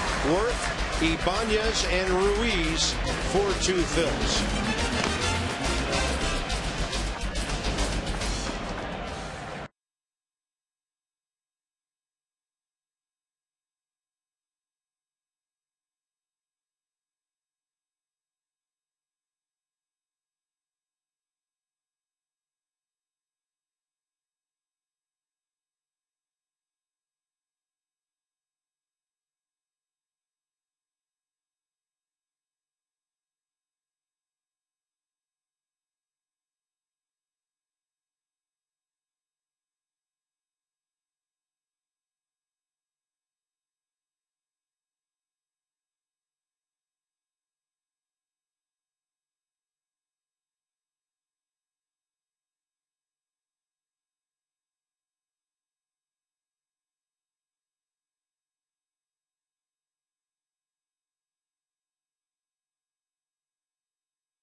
Starts at 7 o'clock.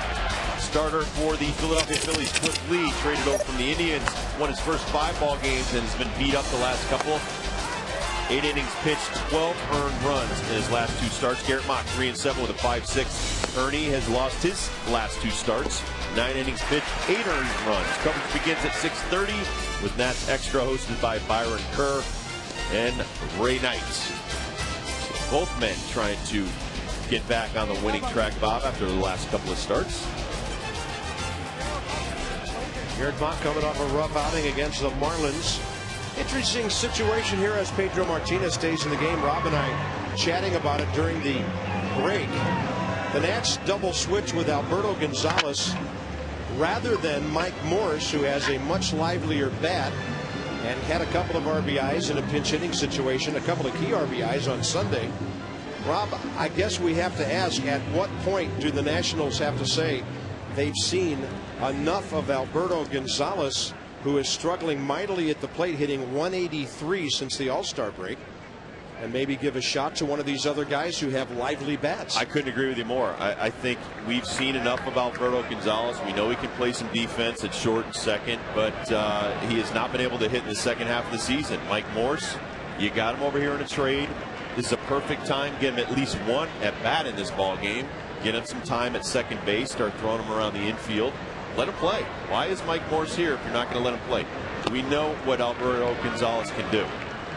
And when he puts the ball in the air, he can't hit, basically. He's hit 183 since the All-Star game, and he has struggled to get the ball down on the line. Mike Morse, big, strong kid.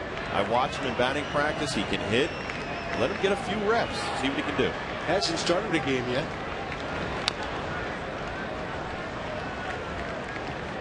Here's Mike. He's a very talented hitter. And I think his knock would probably be they need to see if he can play some defense. I think they know he can hit. Well, the Nats are down by 2. Nieves a count of 0-2. Infield hit for an RBI tonight, his 25th. Alberto Gonzalez in his last 131 at bats, hitting 183. He's made 107 outs. 107 outs, hitting 183, 201 on base percentage. I think we know what he can do. Here's Pedro with the changeup, down and away.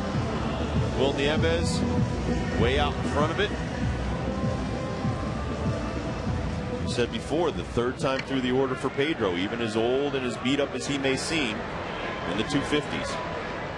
Here he is pitching the 7th inning, trying to match what he did his last time out against the Giants. 5 hits, 1 run, no walks, and 9 strikeouts against Tim Lincecum in a 2-1 win.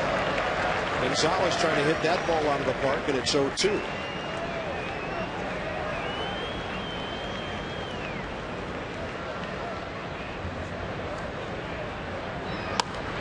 He gets jammed. Little bounce to Rollins. 2 light hitters and 2 outs in the 7th. Top of the order, Willie Harris coming up. 9 o'clock or just beyond in our nation's capital. This ball game's taking a quick turn toward the Phillies with 4 solo home runs tonight from the 5th inning on. And they lead the Nationals 4-2 with Harris on base twice coming up.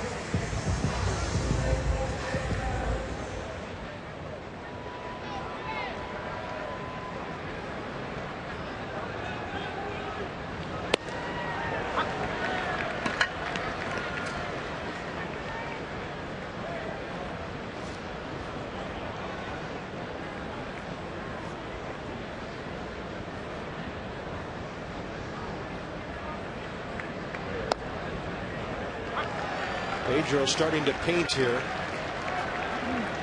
Well, some artists. Yeah, there's always a difference, though, in certain guys. And when Pedro can smell the finish line, and this may be his last inning, that's when he really steps up his game. Former closer, former starter, Brett Myers. I'll tell you what, I have a lot of respect for Brett Myers. That guy had some hip surgery, was supposed to be done for the year, worked his way back as quickly as he could to come back and help this ball club. Now with some recent developments, Brad Lidge's struggles, the bullpen struggles, they need some help. Expand the rosters, and they bring Myers in. And you hit the nail on the head. This team's going to the playoffs. Guys are fighting for spots right now on Charlie Manuel's club. They want to be on that 25-man roster when the postseason starts.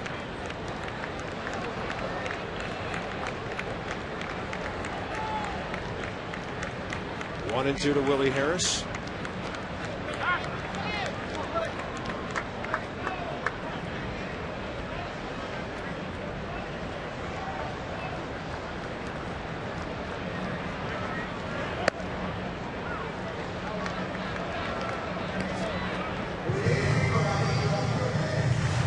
Christian Guzman if Willie can extend the 7th inning.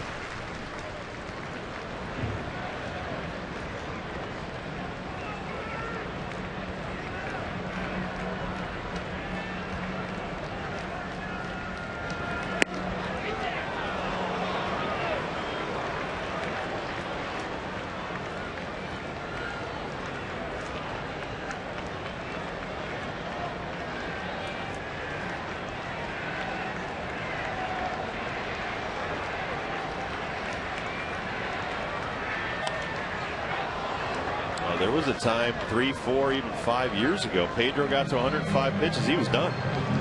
He had to be pulled out of the game. So he may not have the same fastball he used to have, but he's a little different knowledge-wise, and I think he's got himself in better shape to go past 105 pitches. Now he's up to 118. This will be 119 for him. Willie Harris gets a good piece of that one. High in the air, right center, and Willie Harris has homered again. That's a homer. It's a 3-ball game. That might be it for Pedro.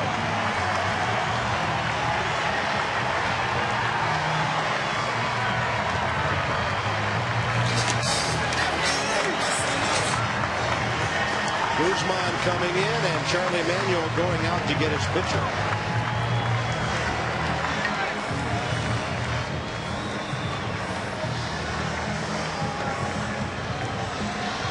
That's the first hit he's given up since the 4th inning. He'll finish the night with 4 strikeouts, just 1 walk. So he's now struck out 13 and walked 1 in his last 2 starts with the Phillies. Pedro done. Phillies still lead, but as usual, here come the Nationals.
And the Nats are back in it. Well, Hot Rod gets the 3-2 pitch up in the zone. You see it at the top of that strike zone, and goodbye, Mr. Rawlings. Willie Harris has now hit 20 of his 27 career home runs in the last 2 years. John Lennon still watching. Maybe the Nats get him off the hook here. Had an excellent night. Awful 7th inning, but you know what? The first 6 were tremendous. Take the positive out of there. Forget the negative behind you. 3 months and 4 days ago, Brett Myers had surgery to repair a torn labrum in his hip. Yeah, shoulder, you're not pitching. Guzman and the time runs on base. That'll get Zimmerman up here in the 7th. I didn't know there was a labrum in the hip, by the way. By the way, guess what happened last time Harris homered and Guzman singled? Magnum ZI went deep for his, what is it, his 5th game-winning home run in his short career. That's impressive. That's a lot. Ryan's been on base twice tonight with a base hit and a walk. He's approaching 160 hits.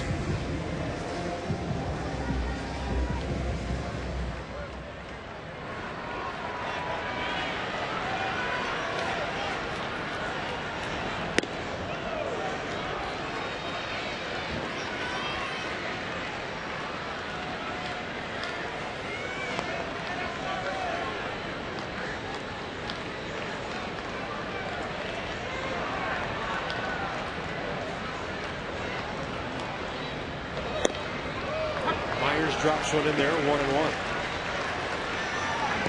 Myers, 29 years of age. 21 saves for the Phillies 2 years ago. Reinstalled him as a starter last year. He went 10-13 in 30 starts. Another good breaking ball. Pretty good success for Ryan. 2 long balls among those 13 hits. I would say he owes Brett Myers. When you got numbers like that. Well, Myers has made him aware of that breaking pitch. He'll try to sneak a fastball by him, would he? Yeah, he would. It's not nearly as hard as he used to throw at 86 something. Oh, no, I don't think he's got nearly the stuff he once had. 2 years ago when he was closing, he had 90 plus, but he did have that devastating curveball. And even last season, though, he took it upon himself accepted a demotion to the minor leagues to work himself back into starting rotation shape and help his team win a championship. Fastball up and he strikes out Zimmerman. But the Nats have a long way to go in this one. They get a run back on the Harris homer, and it's 4-3 after 7.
Until the last out has been made.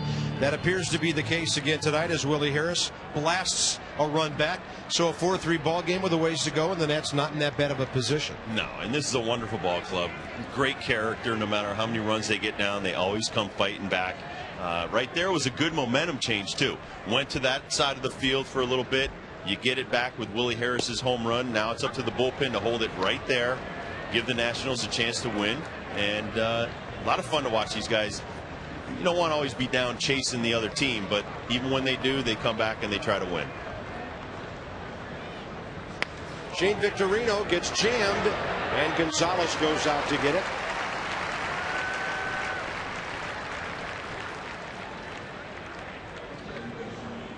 Tyler Clippard's retired Jimmy Rollins and Shane Victorino.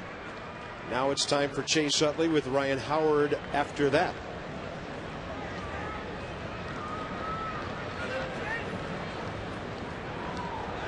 Mets are chipping away at the Marlins. They pick up a couple of runs, and it's 4-2 in New York in the 6th inning. Never give up the ship.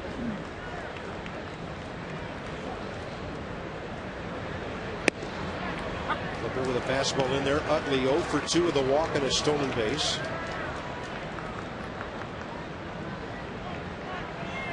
All the damage from the Phillies from the 5 spot on down. That's where the home runs have come tonight. And it's what makes them so difficult to stop the big boys. Somebody else bites you. And now Chase Utley hits a solo home run. If it's fair, and it is. That'll be his 30th. 5 solos by the Phils.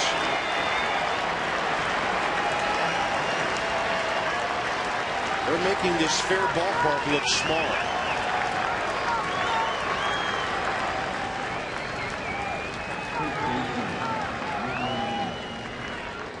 See how he keeps that head and those hands inside.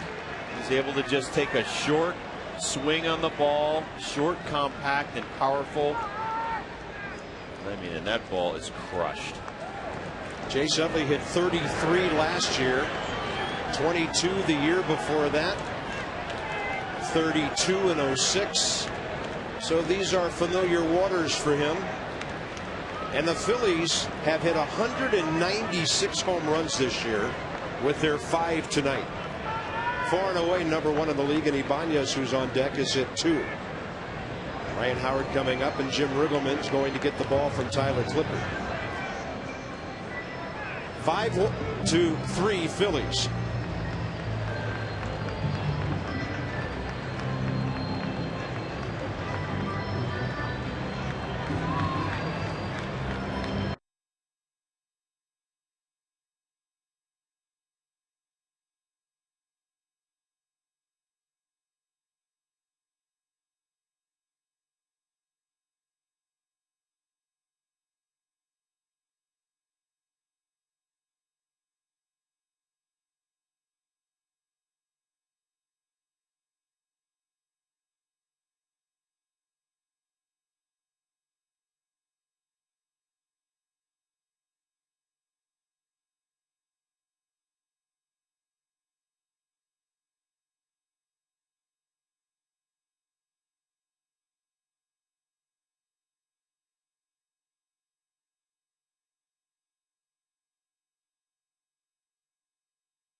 There you have it.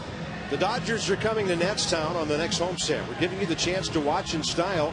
Enter the sweepstakes at nationals.com/win. You could watch the Nats take on the Dodgers on Thursday, September 24th, from the comfort of a private suite, along with 14 of your closest friends. Go to nationals.com/win and enter. You could have a stylish night here at the ballpark. Why can't you win a night with us? You know, I should enter, because then we could just no take alcohol. You can't have alcohol in here. But what if we had 14 of our friends in here that win the contest? And lots of food. Exactly. I think we get entertained. Hey, by the way, speaking of entertaining, our thanks to Billy Bain, our great friend over at the Crystal City Sports Pub. Yes. For hosting a wonderful party for our crew after the game on Sunday. For the Masson crew. We appreciated Billy Bain and all the great folks over there. I can't believe how some of those people eat, though. Woo. The crew? Yeah, the crew. Yeah. The only thing they like better than payday is free food. Well, I like that, too. Ryan Howard, a fly ball and 2 strikeouts, and Sean Burnett pulls the string on a slow breaking ball. You know my motto in life. If it's free, it's for me, and I'll take 3. So, I love free stuff. Yeah,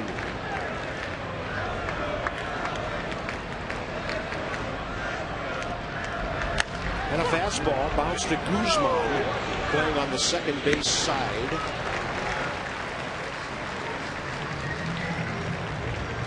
And that's 2 outs here in the 8th. But here comes Jason Worth again.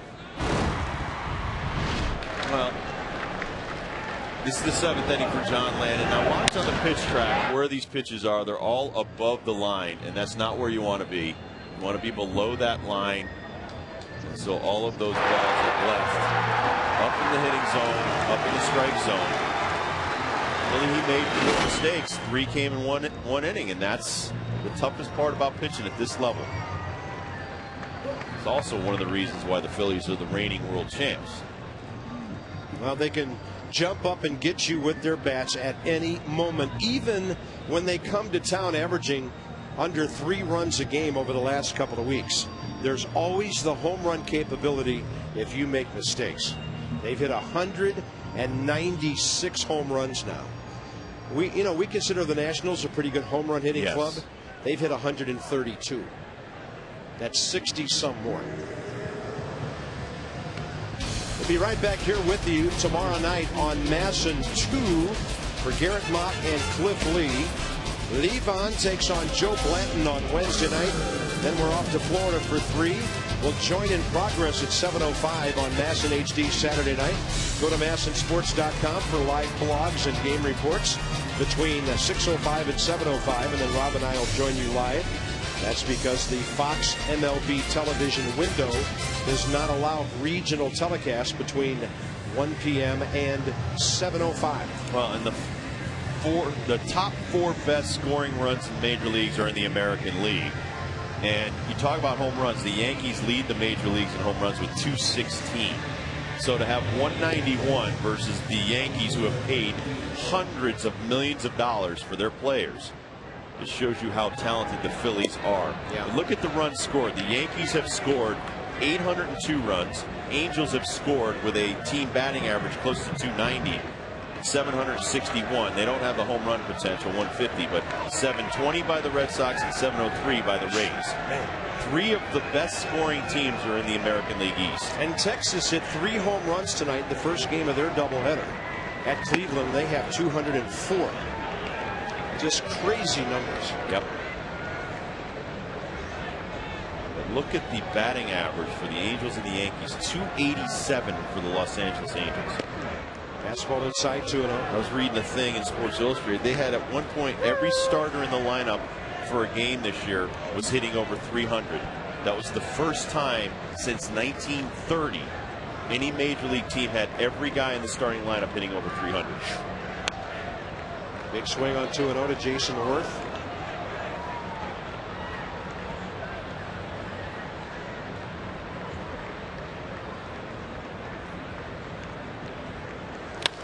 He pulls it. He was reaching. Zimmerman gobbles it up. And that's it for the Phillies, but they get another run on Chase Utley's 30th of the year. Dunn, Willingham, and Dukes coming up.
All over this ballpark tonight.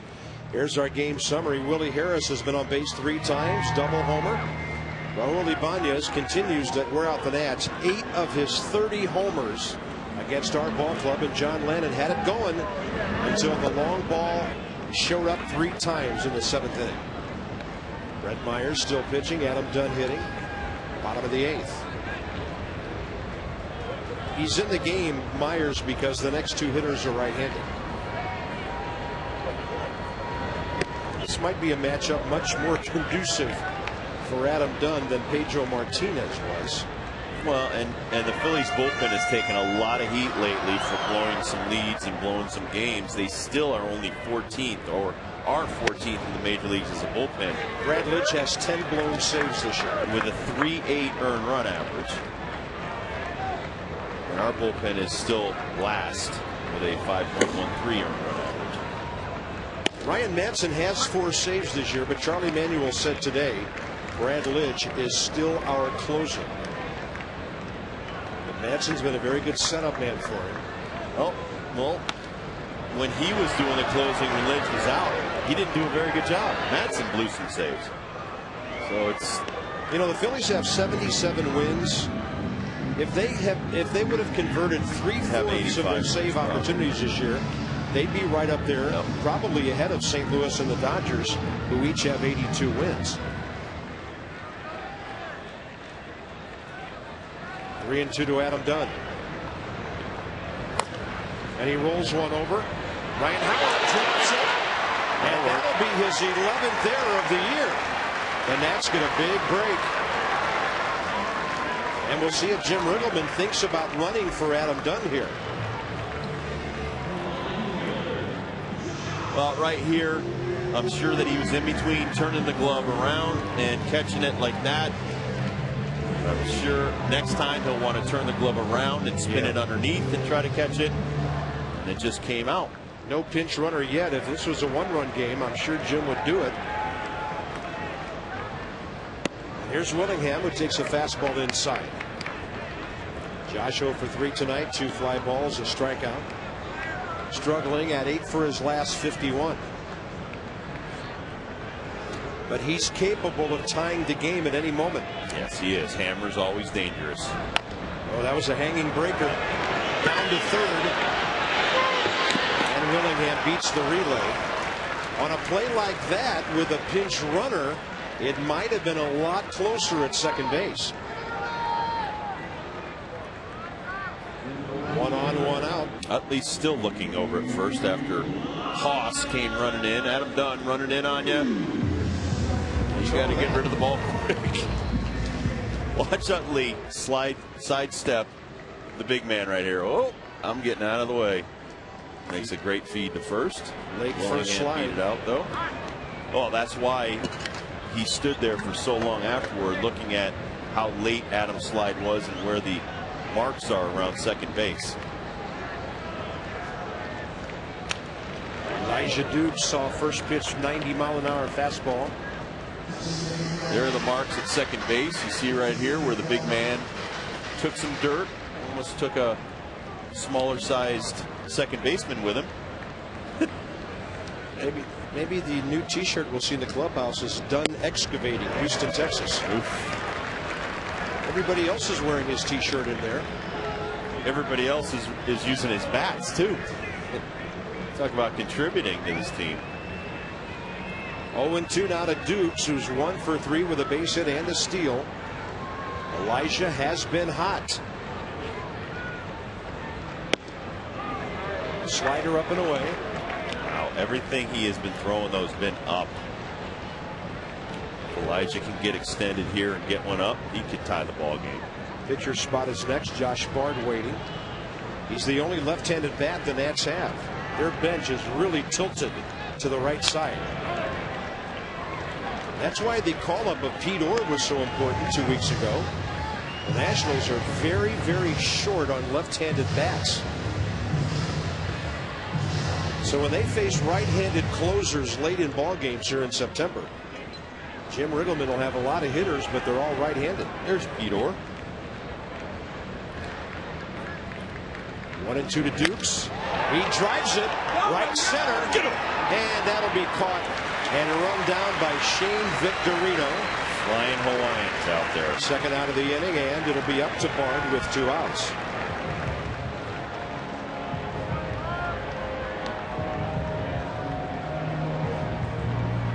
So he will hit for Jason Bertman, who retired his only man, Jason Worth.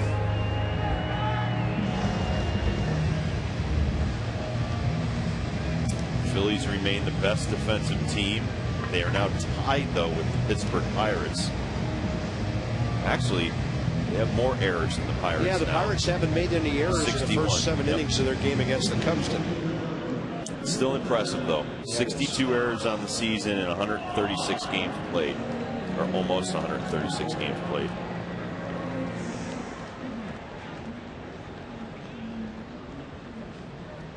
Josh Bard is a pinch hitter, 5 for 12 this year with a couple of RBIs. He had a big pinch hit on Sunday. Took the first pitch into left field in the 8th inning. Remember when Philadelphia was right near us in pitching, almost dead last in major leagues, but in the National League. But they were catching the ball, weren't they? Yep, catching the ball. They're now. They were 6th in pitching coming in. They are 6th in the National League and 8th in Major League Baseball now in overall pitching statistics. Thank you, J.A. Happ, who's probably been their most consistent guy all year. Then they brought in Cliff Lee and Pedro.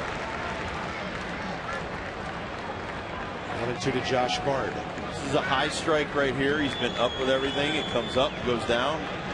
Looks like it went right through the box.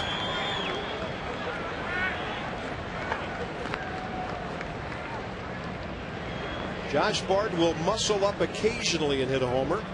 He's done it 4 times in 227 at bats. Looks like he went, and he's gone. The Nationals got an error by Ryan Howard to lead off the inning, and now it's into the ninth, 5-3.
You can visit the official online shop of the Nats at nationals.com.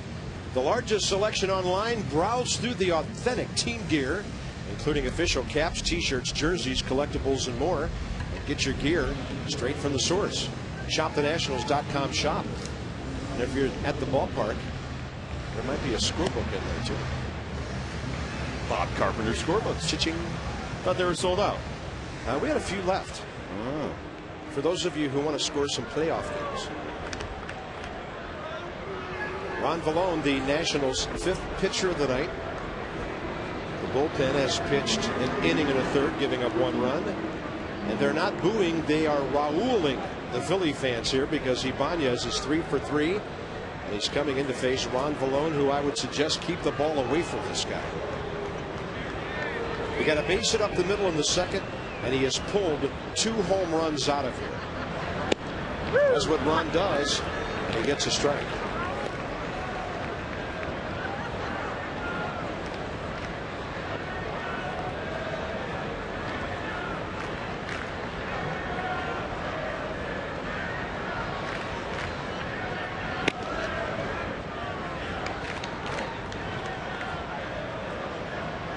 The Nats don't come back and get John Lennon off the hook. His chances at a .500 season take a bit of a blow. He would be 8-11 with the loss. John's been at .500 a couple of times this year. And Ibanez to left field, and a ball slicing into the corner and out of play.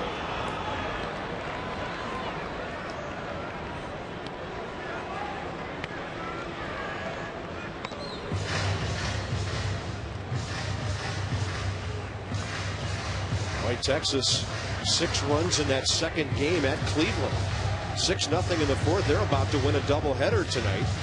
And even with the Red Sox leading Baltimore 10-0, they would gain a half game in the American League wild card and be just 2 back. They're not going down without a fight, Rob, and they've got some significant injuries right now to Josh Hamilton and Michael Young. Very late swing, and Ron Vallone overmatches Raúl Ibanez. Well, I think that Ibanez was looking for a fastball. Had to make an emergency adjustment at the last second on the breaking ball. Watch this pitch right here. 1-2. This is like a cutter. Maybe that Vallone is working on a cut fastball right there. Beautiful pitch. Maybe the first time I've seen him befuddled in an at-bat against the Nationals this year. Jim Riggleman, as I mentioned, has 12, count them, 12 relief pitchers. He's going situational again with Saul Rivera.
Saul Rivera getting ready for Pedro Feliz. And coming up on Verizon Fios Nats Extra with Johnny and Ray, the outing of Pedro and Lennon. Pedro Martinez, 6 2/3. John Lennon, 6 2/3. Thoughts from the manager, Cliff Lee and Garrett Mott tomorrow night. The boys will have it all ready for you when we wrap this up from the ballpark. And Saul Throws a breaking ball in there to Feliz. He's hit the ball on the ground 3 times tonight.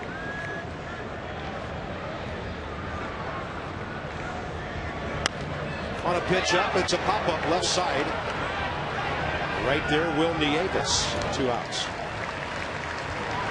The Nationals do-ups, by the way, in the 9th. Nieves, Gonzalez, and Harris.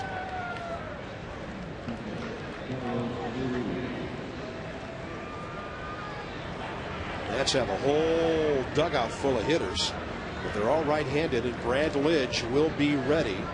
He's been warming up. 2 outs. And here's Ruiz, who really hit a back-breaking homer 2 innings ago with 2 outs that made it 5-2 at the time. Actually 5-3. The Nats had just scored in the top of the 7th. Well, and Ruiz kind of sits down at the bottom of their order, and you kind of forget about him sometimes. And if you make a mistake, he's there to punish you. Same with Pedro Feliz. These guys are coming up on double figures in home runs. Yeah, he hit his 9th. Phillies hit 3 solos in the top of that inning. Harris 1 in the bottom. And then another one by Utley in the 8th. There's Brad Lidge. 28 saves, but 10 blown saves.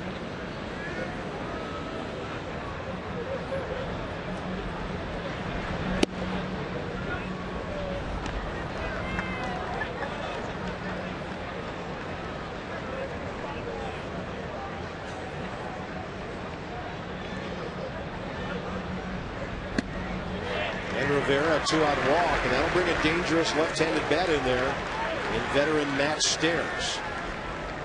So he hits for Myers.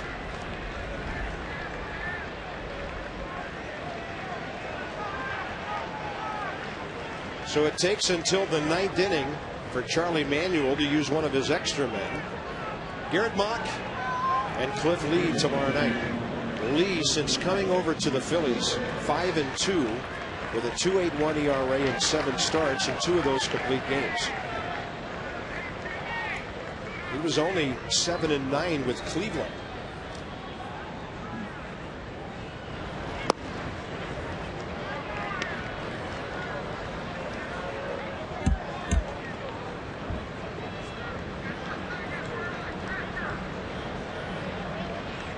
Matt Stairs from St. John, New Brunswick. Takes a hack upstairs. Former Canadian Olympic team member. Doesn't live in New Brunswick anymore, but he calls Bangor, Maine his home. He likes the Northland. That's close enough. He did a good job for the Phillies, batting .294 last year. And you can go across the border there in Maine on snowmobiles. So he likes it cold in the winter.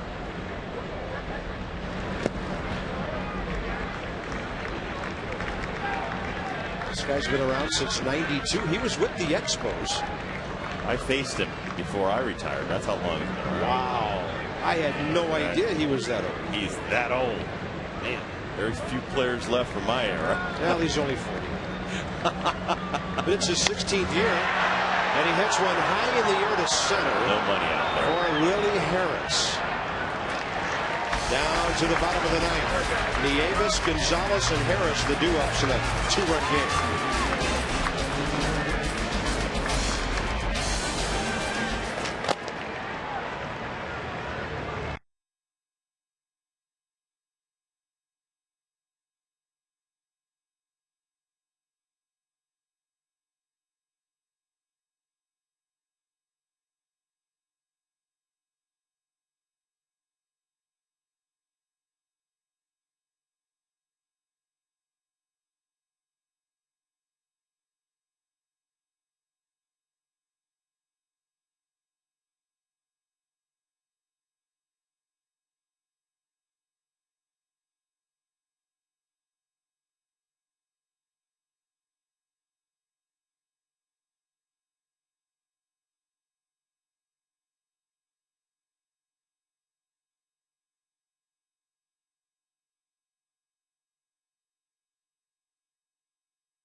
coming right up. And Ray, we were talking, sitting behind home plate, how quickly things can change like that.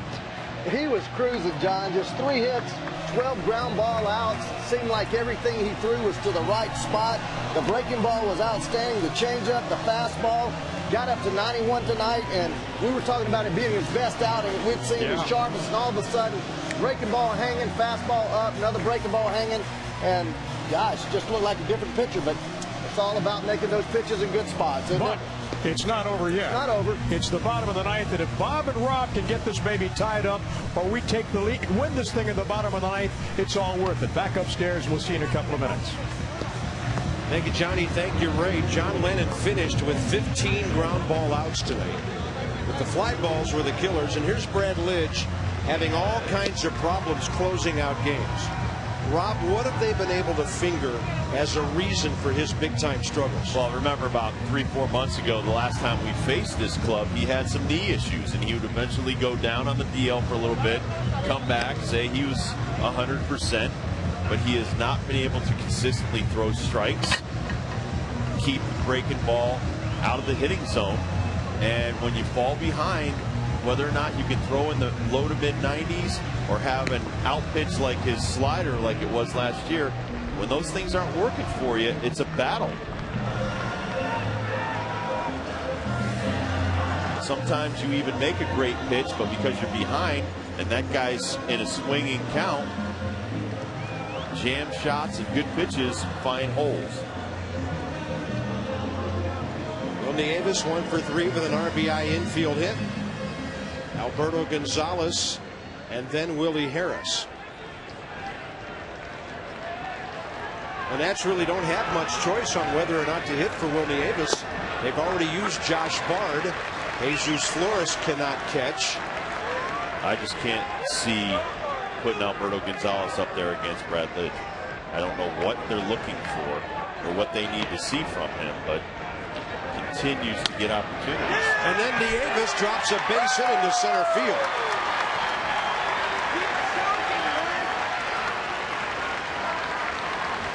So far, so good. Bottom of the ninth.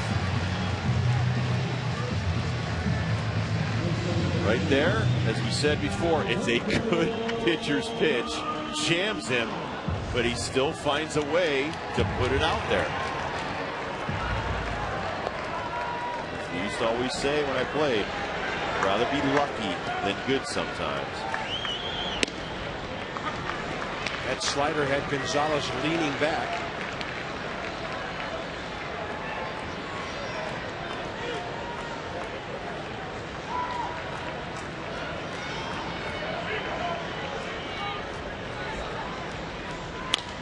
And he pulls the ball near the bag. One play, it's at first. High throw. Run out on the tag by Ryan Howard.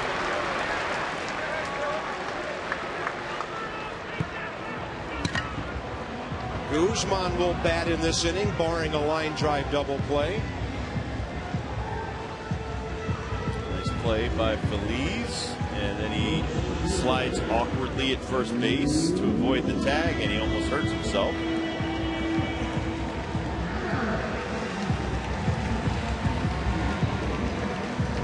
Ryan Howard's foot was blocking the bag, too. Here's Willie Harris, one of the ninth inning heroes on Sunday.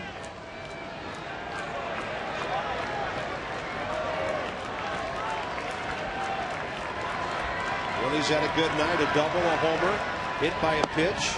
Strike one from Brad Lidge.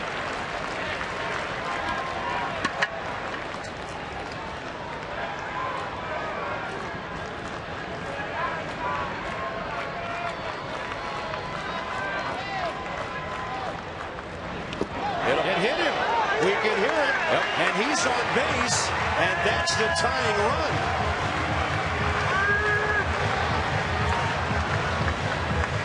That's got a huge break, and now Guzman is the winning run in the batter's box. Ryan Madsen continues to throw, and hey, it's possible he might come in at some point this inning for Lidge. Well, I know that's the second time Willie's been hit tonight, but Brad Lidge's been struggling so much. No way that he intentionally tried to hit Willie right there. He He's just trying to come inside with a fastball. He is just not comfortable out there on the mound right now. Guzman 2 for 4 tonight, his 48th multi-hit game of the year. They're playing so deep, any kind of line drive would drop in. The Phillies are in a no doubles outfield defense.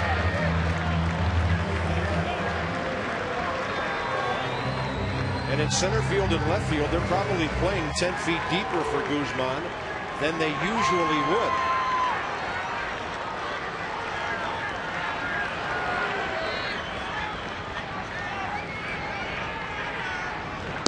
Guzman looks it all the way in, and the count's even 1-1.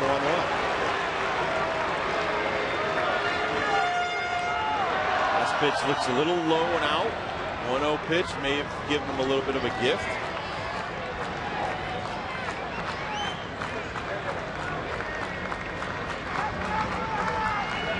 Guzman takes one outside.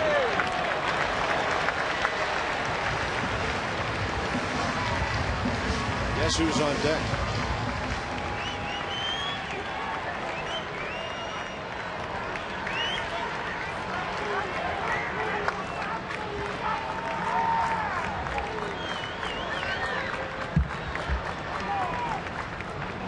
Way outside, and it's a wild pitch. And the tying runs at second base. It's also ball 3 on Guzman.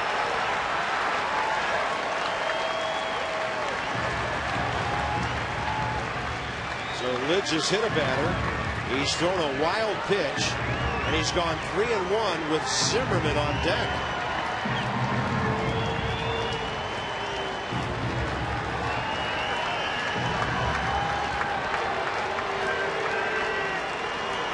Looks like he's a little stiff too when he's throwing.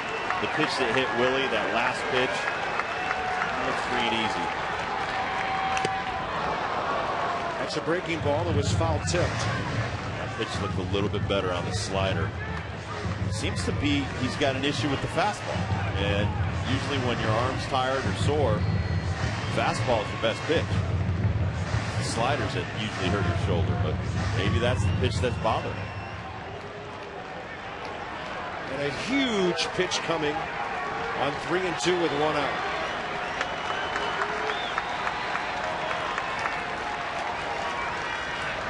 Guzman takes it. The bases are loaded. And here comes Ryan Zimmerman, Mr. Clutch for the Nats. A cloud of his walk-off heroics. Charlie Manuel's going to get him. Did not want to, but he has to.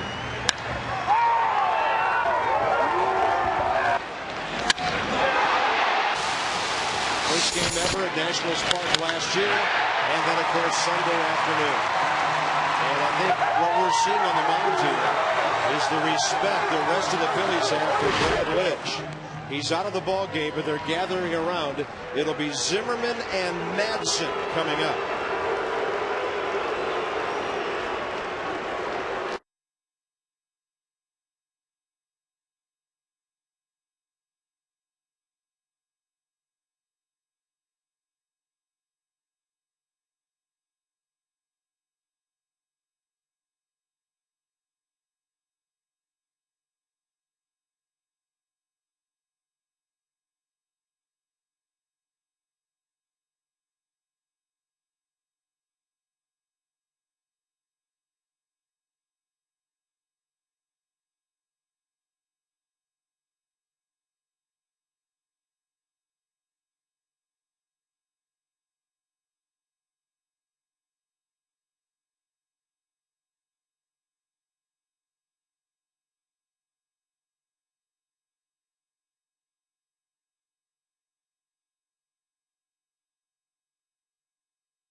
And Ryan Madsen taking his warm-up tosses, seeking his 5th save of the year. Brad Lidge pulled.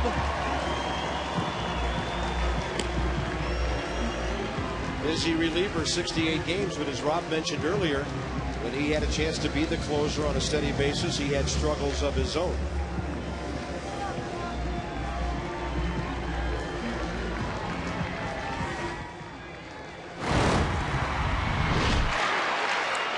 Sunday, Leo Nunez. Fastball move back on the inner half instead of going away. And the Marlins went away. Now keep in mind, really good speed for the Nationals at second, the tying run Harris. And with Ryan Howard playing behind Tristan Guzman, he can get a huge lead off of first base. Well, you don't need a home run right here. Anything in the gap could be the game. That's my point with that speed out there, and they're not holding the winning run. Madsen with a nasty fastball out the letters, 96.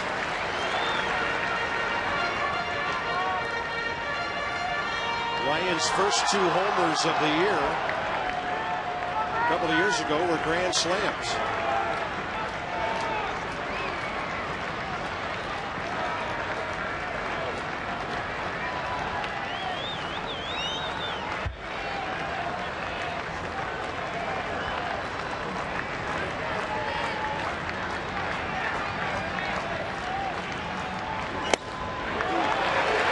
A generous strike call, 0-2. I don't think Charlie Emanuel had any choice. He had to get Brad Lidge out. Yeah, I'm sure he knows about he knew what the numbers were, Madsen versus Zimmerman. But Brad Lidge was going the wrong way, and he had to stop him. 0-2 to Ryan Zimmerman. Bases loaded, 1 out. And he threw him a nasty get-him-out pitch, and it'll be up to Adam Dunn. Now he's got a filthy changeup. That's his out pitch. And when you're throwing 96, this is like a palm ball. Throws that pitch just like his fastball, but he's burying it deep in his hand. Zim has no chance. Power matchup here. Well, but Dunn also susceptible to change-ups. But you'd also want to see Adam swing early in the count, hopefully catch one of those fastballs, because if he gets to the changeup and he throws 1 or 2 like that, it'll be like Pedro against him.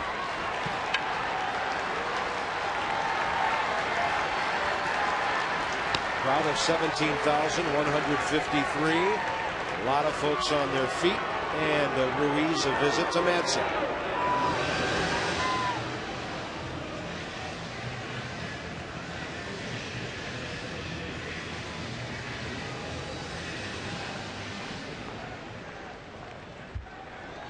Davis led off the inning with a single. Harris hit by a pitch. Guzman walked. Adam Dunn with 2 outs. Nats are down by 2. He's getting that first fastball over, Rob, and he's also painting corners with it. But when you throw as hard as Madsen and you can locate, working ahead is your best friend. Because now you got the hitter thinking, well, you can throw a fastball a little bit farther away from me, or you can throw a changeup in the dirt. He throws a fastball farther away from him.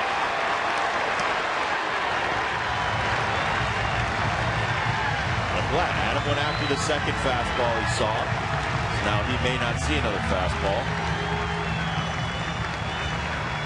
And if he does, I'm sure it'll either be way up and in or even farther away.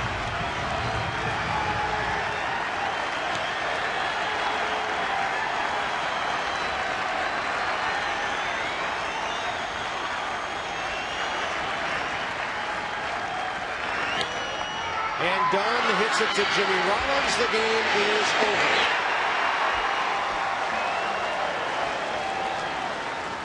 The Nats had their chances. They strand 3 in the 9th. 9 runners on the night. And the Phillies have beaten the Nationals for the 11th time in 13 games this year. Now that's a guy doing a job closing right there.